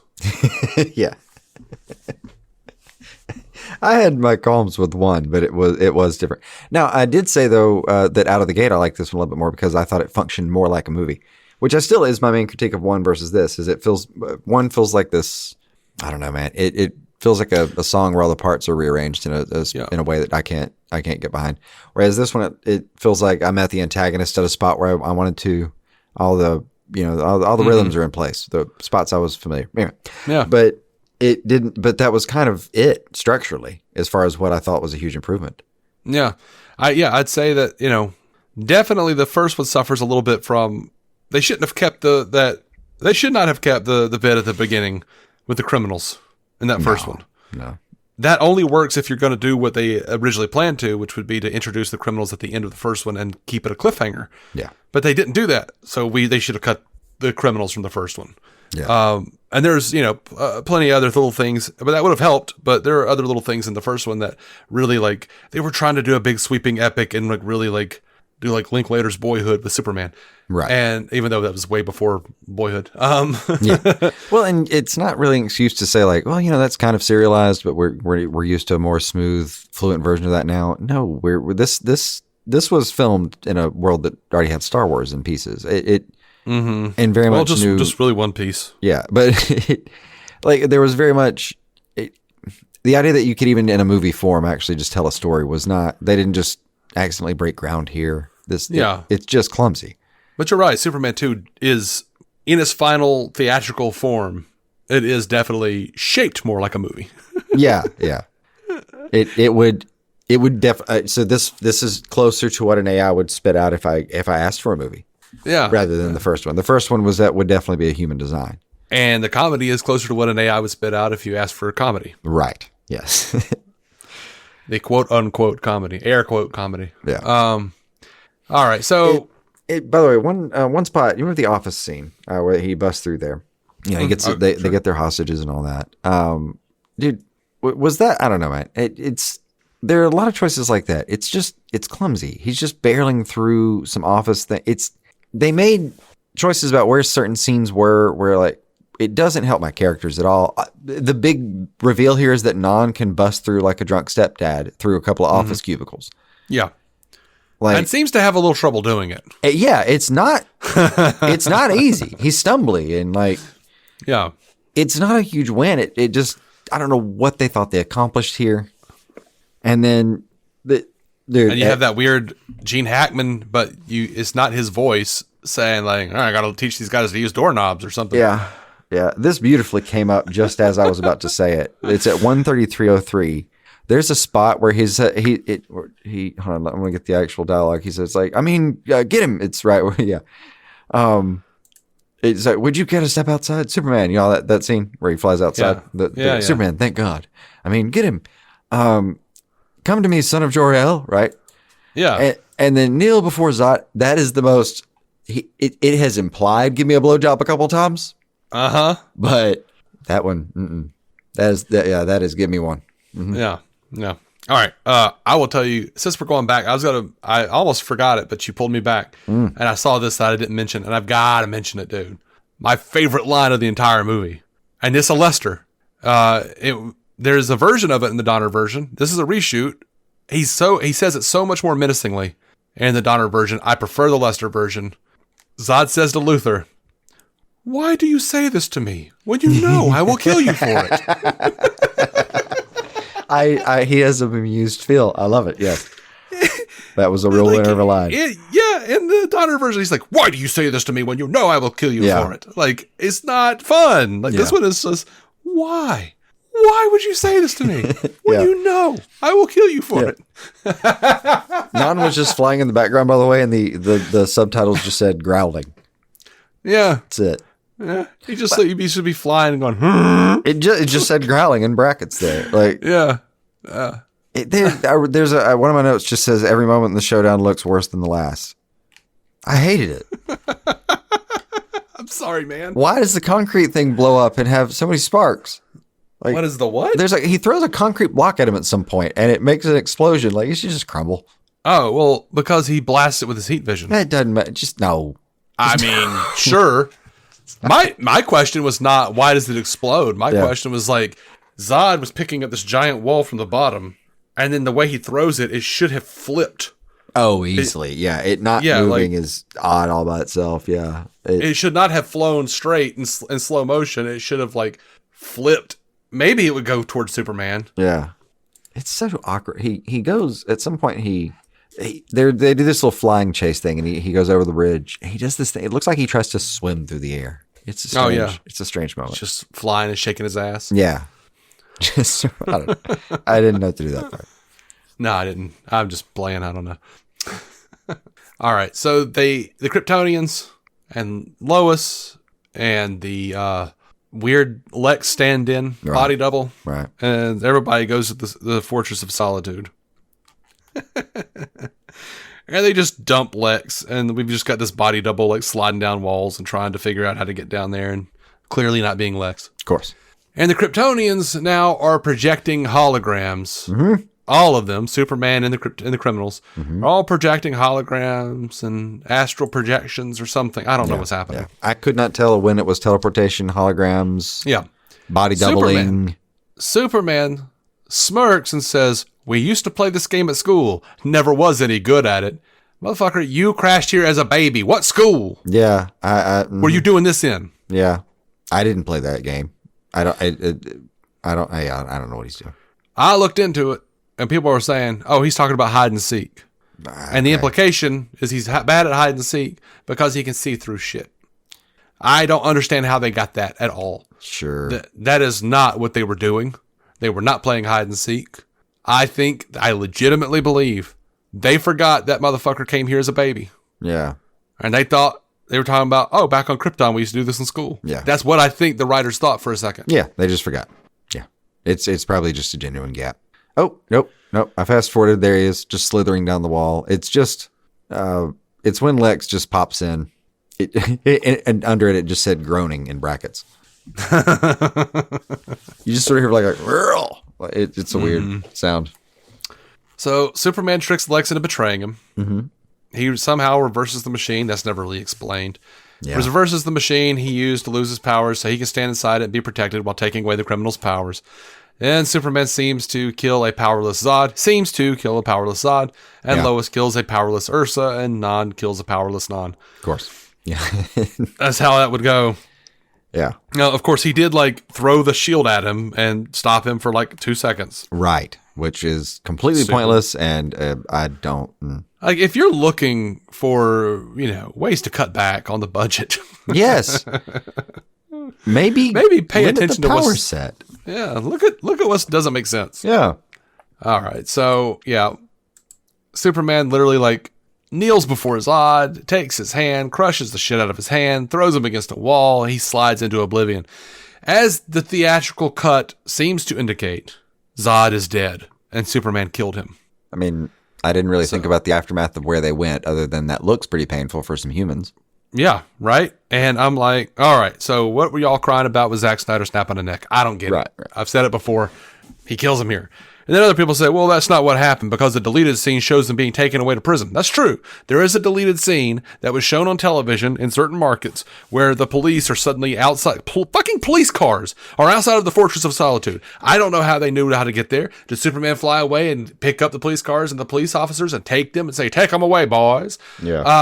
I don't know what happened, but that's not properly in either version. So fuck that. They're dead. And in the Donner version, Superman turns around and uses his heat vision to he destroys the Fortress of Solitude with his heat vision. Mm-hmm. As like a symbolic cutting of the cord between he and Jor-El or some shit. Of course. But in this version, they did. Like, he threw humans down into a shaft. Yeah. Yeah. It's not very hopeful. Or he and Lois did. Yeah. And they don't explain what's down there anyway, or why there's giant crevices, or that they're all just comfortably walking around on what looks like slippery ice. Right. There's nothing about this. Is a nightmare escape for me. I don't know what. Yeah. I mean, previously, in the previous installment, Superman picks up the criminals and takes them to the prison. I don't know how the police got to the fortress in that deleted scene, because that looks, if you'll forgive me, like a job for Superman. Right. Yeah. In both versions, he takes Lois home. He takes Lois home, and she promises to never tell his secret, and he says he believes her.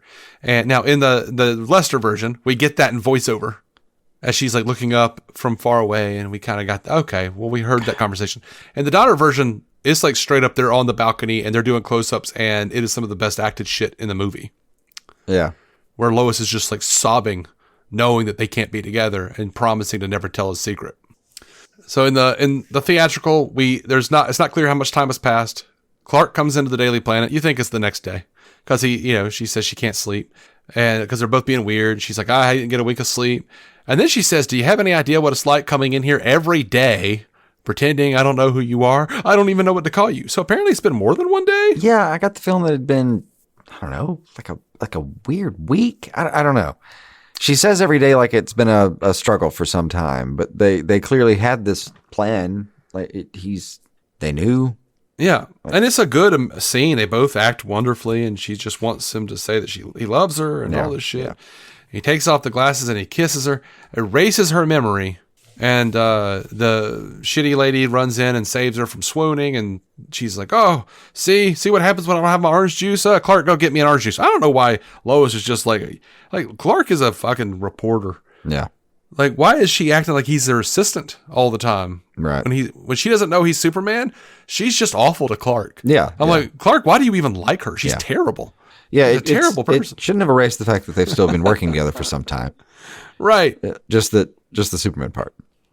So, he erases her memory. And then he flies to tell the president he won't let him down again. Of course. And he's now officially chosen being Superman over Love. Mm-hmm. And then, wonderfully, he goes and kicks that trucker's ass. Of course. Just beats his ass. Yeah. The Donner version. You hated that? Yeah. Why? It just flowing from the first scene where he shouldn't have got the fight to begin with. Gotcha. By itself is fine. I hate that none of the two parts should be there. Well, I have a little thing where like half of the family on my dad's side was like that guy, was like that trucker. So I'm kind of rooting. Yeah. I get it. I wanted him beat up too, but I wouldn't have. I preferred both out. Here's a worse version though. Yeah. In the Donner version, he takes Lois home. That's a better scene.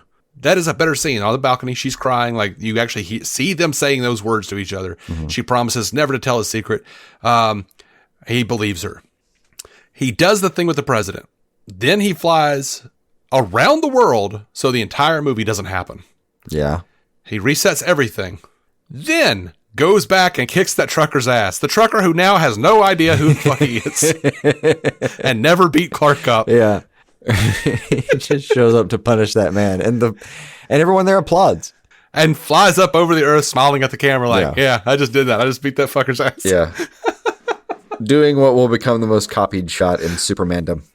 I literally think that's not even a copy. That's just the shot from the first damn movie. Oh, I mean, like, I think I remember,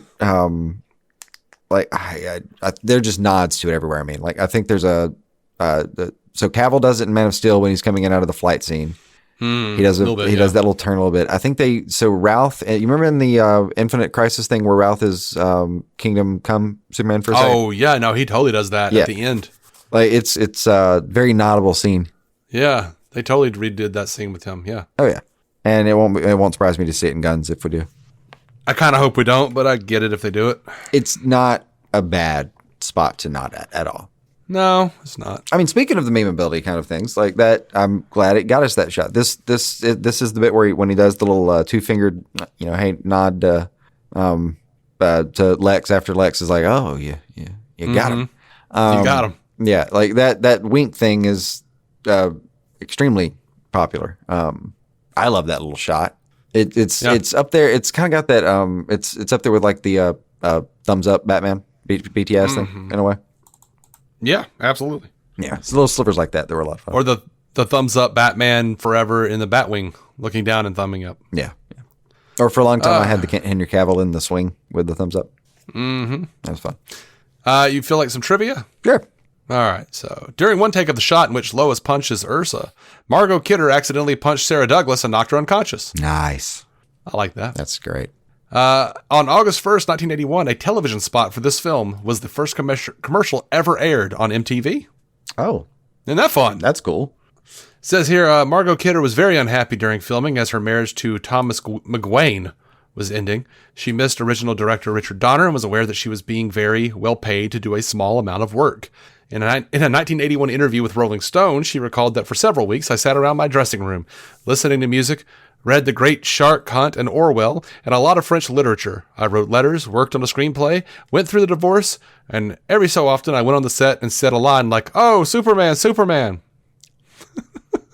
That's great. So she went on a retreat where she had like a little side gig. Yeah, basically. Yeah, that's not bad. Yeah. And I was sitting there going like, I was reading it through the lens, you know? Mm-hmm. So I was like, oh, in a 1981 interview with Rolling Stone, she recalled, for several weeks I sat around my dressing room doing cocaine. Yeah. Oh, yeah. That's just to be implied. And then every once in a while I'd go on set and say, oh, Superman, it's Superman. Yeah. And they would say, we have to do that again. You've got a little powder on your nose, Lois. Yeah. Damn it. Yeah.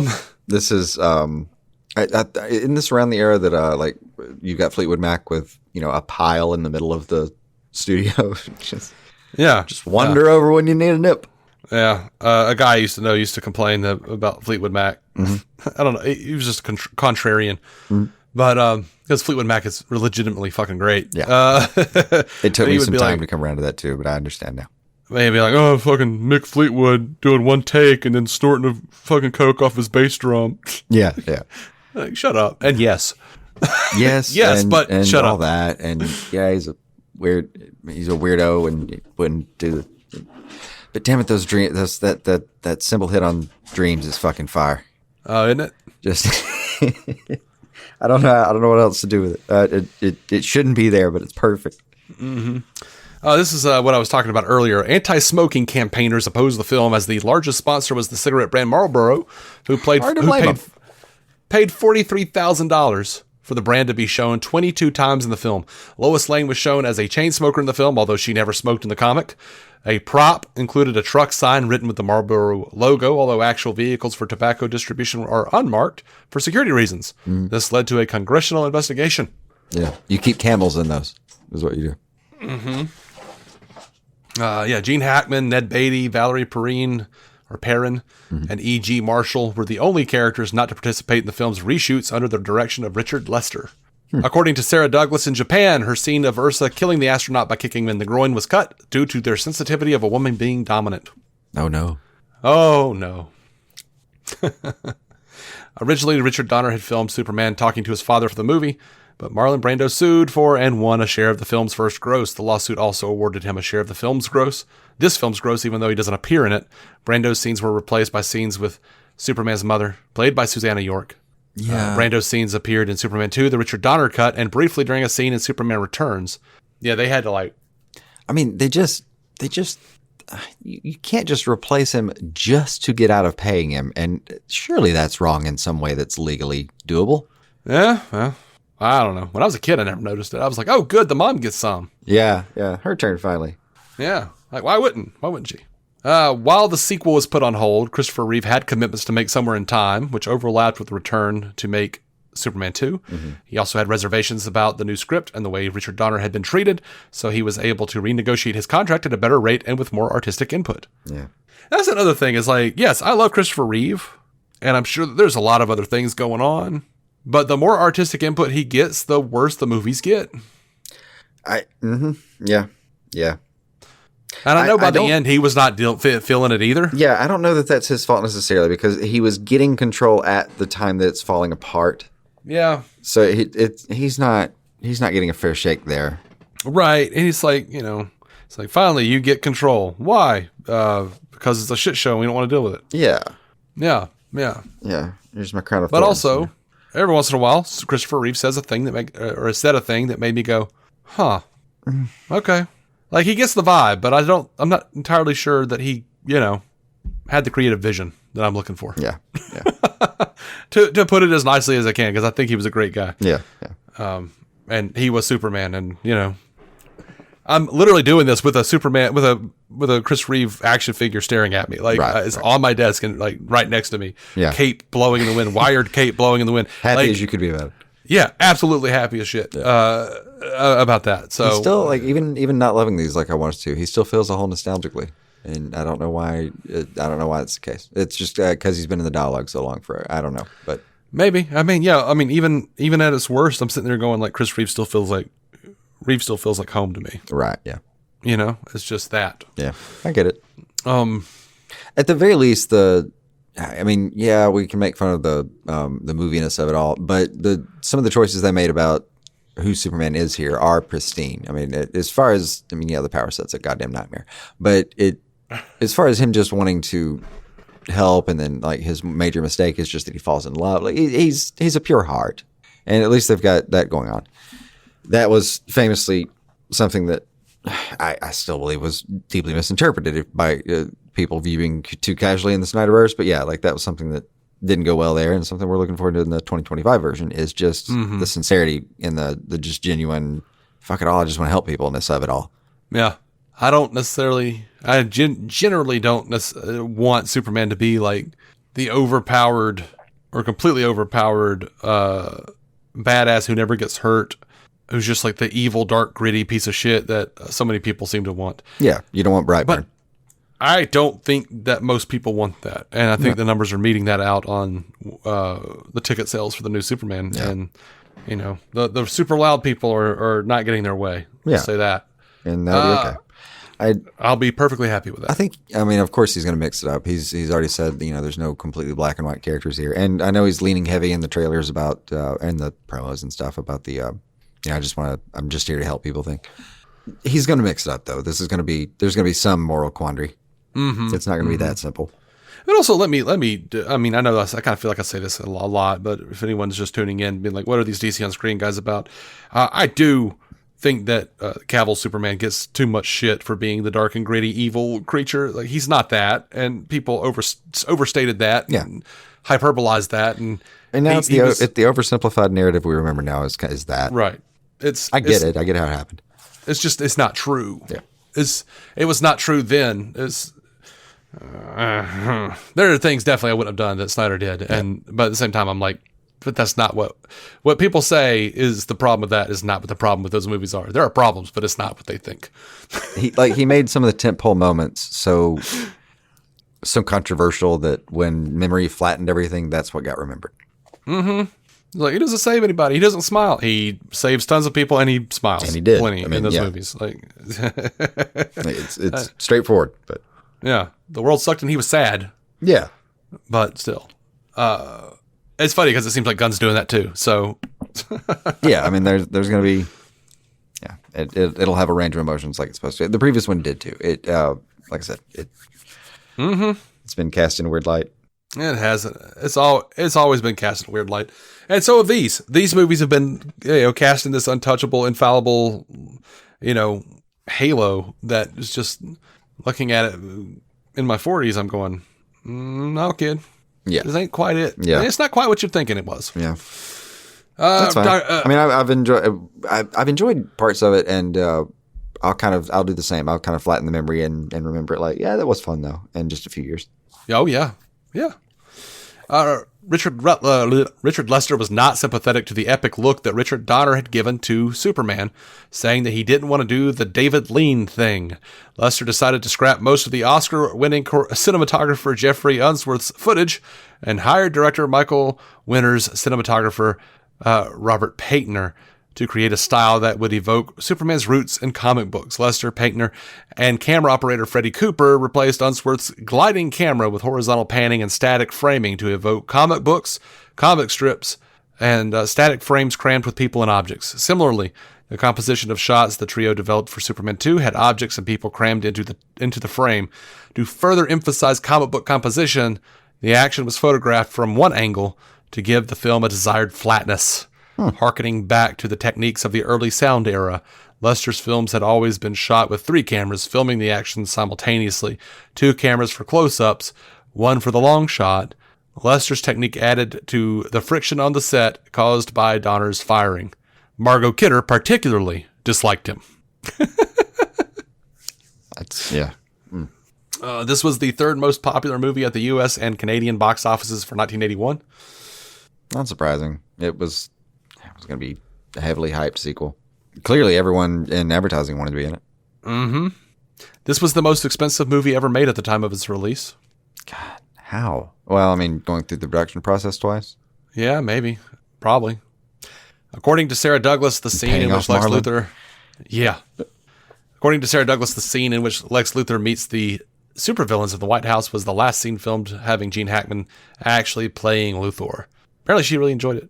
She really enjoyed doing the scenes with him, particularly. Understandable. According to Sarah Douglas and Jack O'Halloran, they did not get along with Christopher Reeve.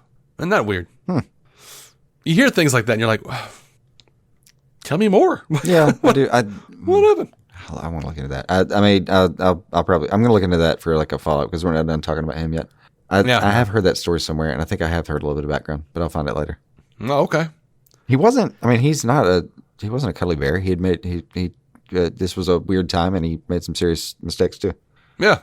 Richard Donner had completed about half of the film before they replaced him with Richard Lester. Both Lester and the Salkinds reached out to Donner at the end of filming and offered to give him co-directing credit on part 2, but Donner refused. That meant that Lester had to go back and reshoot 20% of the movie, since industry union rules dictate that a director must have directed. Well, this says 80% of the movie to get his name listed in the credits.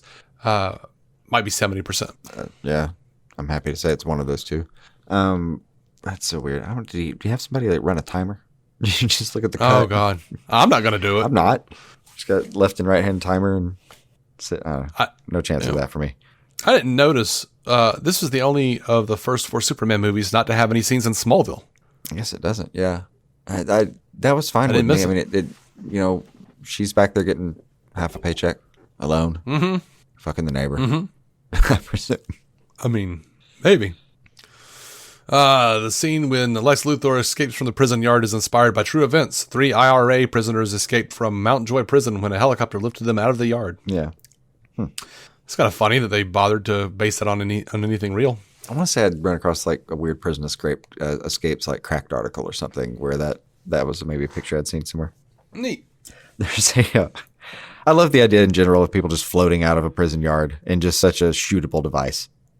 Yeah. Like, we live in a world where we've seen like Shawshank Redemption and yeah.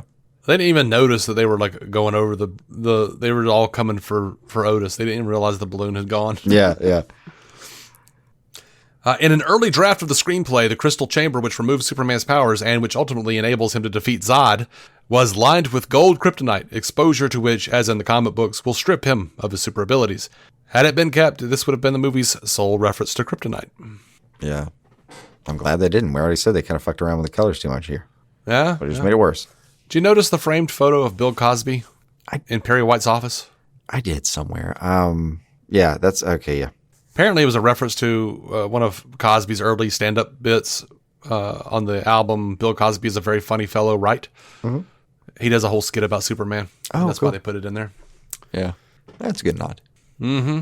There are several things that Superman would not approve of, Mr. Cosby. Yeah. It was, it's a funny time. Go look at other background things like the menu in that diner. Fantastic. It said Frankfurter up there, I swear to God. Sarah Douglas was the only cast member to do extensive around-the-world press tours in support of the film, and was one of the few actresses who held a neutral point of view in the Richard Donner-Richard Lester controversy. By the way, she later made a guest appearance on Supergirl in Season 3's Fort Roz, playing a Kryptonian priestess, Jinda Kal Raz, for whom the eponymous Kryptonian maximum security prison is named. Of course.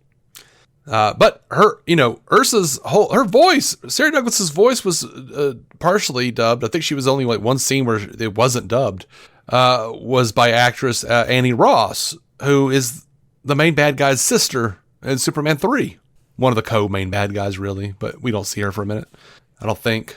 That's the stage where you're just talking to people that are still half okay with you and being like, do you know anybody here work cheap? All right, call them. Yeah. So the movie grossed $14 million domestically in its opening weekend, then the biggest opening weekend grossed in history, breaking the record set by Star Trek The Motion Picture in 1979. Nice. Followed by immediate regret. Yeah. At around 50 minutes, Gordon Rollings played the fisherman in his boat, Mm-hmm. He went on to play Man in Cap during the opening sequence of Superman 3, which, by the way, I'm so sorry, Jason. Superman 3 is directed by Richard Lester. Oh, I know. And the comedy is just like out the ass. I knew that. Just the whole opening sequence. Well, I'll tell you, it's not just like, words in space anymore. It's just like a whole like fucking slapstick extravaganza. It's okay. We have a plan to get us through it this time a little bit differently. Yeah. We're going to use a support structure. Yeah. Oh, gosh. Now, let's see. They do point out, the trivia points out, 2 007 veterans contributed to the screenplay, Tom Mankiewicz and George MacDonald Fraser. Although neither is credited, Mankiewicz was instead billed as creative consultant on both Superman and this film. Mankiewicz wrote Diamonds Are Forever, Live and Let Die, The Man with the Golden Gun, and Fraser wrote Octopussy. Fraser, man, Octopussy sucked. I know I've seen that, but it has been decades, man. So bad. We watched it 5 years ago. I just realized I was looking at the podcast that I'm a part of today, and I pulled up Breaking Bond, and Octopussy broke us. That was the last one we did. That's great. And we haven't gotten back to it. It was like December of 2020. Oh, wow. Yeah, I had no idea it was that long, but it was totally that long. And like, yeah, it's not like it's not like time was available. Yeah. Oh. It just crushed your spirit.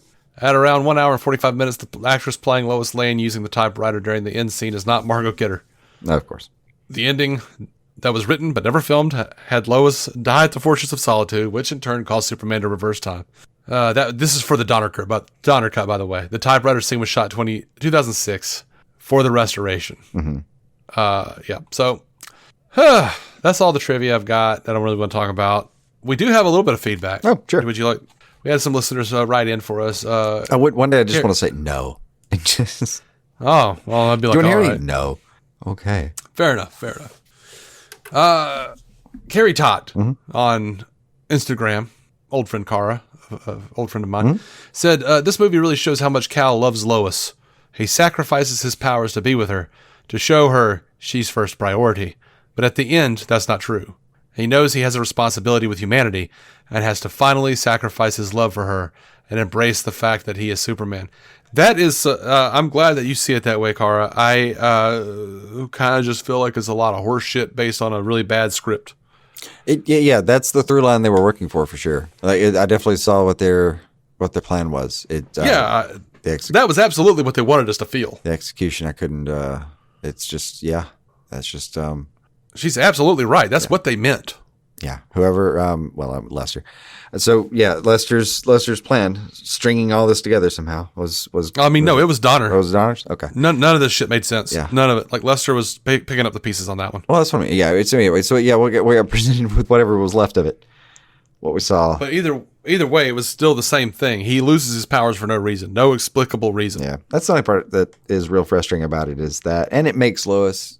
Her trajectory is completely unmappable after those decisions. Mm-hmm. Larry Myron writes in, says Superman 2 is when the franchise went from cinema to CW.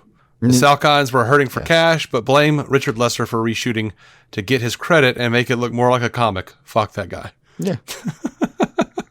It's an apt recap, yeah. Damn, we got quick on that one. Yeah. Angie we went on a bit longer. Yeah, Angie Kendall says, this is my favorite of the Reeve films. It's the most comic book feeling of any of them. Perfect mixture of silly and cinema. I call it schlock and awe. Hope to hear your reviews of 3, 4, Yeah. and Returns soon. Can't wait for Superman in July. Angie, we did already do a review for 4, so we're not hitting that one up again. True. That is back there. We did that one years ago, but it's easily findable on our Spotify playlist, or you can go on to DCOnscreen.com. I've got like a review section that has a playlist. You can find it easily. Yeah, that was a fun. Oh God, yeah, that was parts of that are memorably bad. The volcano scene, God. Mm-hmm. And finally, our final piece of feedback. David Wang says the Lester theatrical cut was everything Justice League wished it could be. And he does say LOL, so I know he thinks that's funny. Yeah, and it is funny. For all intents and purposes, yeah, the Lester cut of Superman 2 is better than the Joss Whedon cut of Justice League. I think. I don't know. I think. I don't know. No. I mean, I could rewatch the Justice League again. I don't think I could rewatch this again. They're both painful for a number of reasons. I can watch either one of them again. But I mean, if I had to watch one right now, I could sit down and bear through one, but not the other right this second. I'd be like, damn. Okay. That might just be that's my answer today thing. Yeah. I mean, me too. Like, I don't know. We have in 2021 we did go back and watch Justice League again, and it's pretty rough. I'm not there yet, but in a couple years I might be able to go back and watch it again. Right now I have zero interest. I might go back for it in some kind of slump in whatever Guns building where I'm just sort of hungry for a second if I have one of those moments, but right now I'm just not going to have space for it for a second. Not a lot of it. Yeah. I understand. I'll hit some of it just randomly here and there, but I won't go through a crawl. I don't foresee it at least. Yeah. Things change. Yeah. Superman 4, man. That's the one I said this last time. But kind of glad we already did that. I'm glad we did Superman 4 already. Because, I mean, like the title, at this point in the movies, honestly, the title we're coming up to at some point with Superman Returns, it sounds ominous. Yeah. Superman 3, the last time I saw it, I remember thinking, this movie is a fine movie until one particular point that's so ridiculous, it took me out of the movie. That's fair. It's one, but, I don't know. I'm scared to say anything now because I didn't remember this movie being as bad as it is. That's fair. Well, I mean. So now I'm scared. Yeah, we're gonna do that one next, which will be in a couple weeks at this point. But yeah, we do have a different plan for that one. We do. The plan is, should I tell them the plan? Yeah, go for it. The plan is, Jason and I will watch this together and record a commentary. That will be a Patreon exclusive, and right after that, we are going to record our review of it, which will be in the main feed. Right. But Jason's thought was. To get through this, I need to be able to make fun of this with you. Right. Yes. I need help. And, for a good 2/3 of Superman 2, I was making fun of it with Bethany. Yeah. See, you had help. I did. I was sitting alone. I had to take breaks. I'm sorry, man. I didn't think about that. Should have just had you come over, man. Yeah, I didn't realize. All right. Patreon.com, by the way, if you want to get that commentary as well as any other exclusives that we offer, is $5 a month for those exclusives. Or generally now, you can buy those exclusives for $3 on their own if you just want one of them. It's $1 a month to get every episode ad free. Mm-hmm. And I'm going to wrap this. I've got to use the bathroom. I got to pee. That's fair. Yeah. I'm getting old. Yeah, we've gone on as long as the Donner cut, I think. Yeah, we have. So anyway, thank you guys so much for listening. And until next time, keep some DC on your screen. Bye.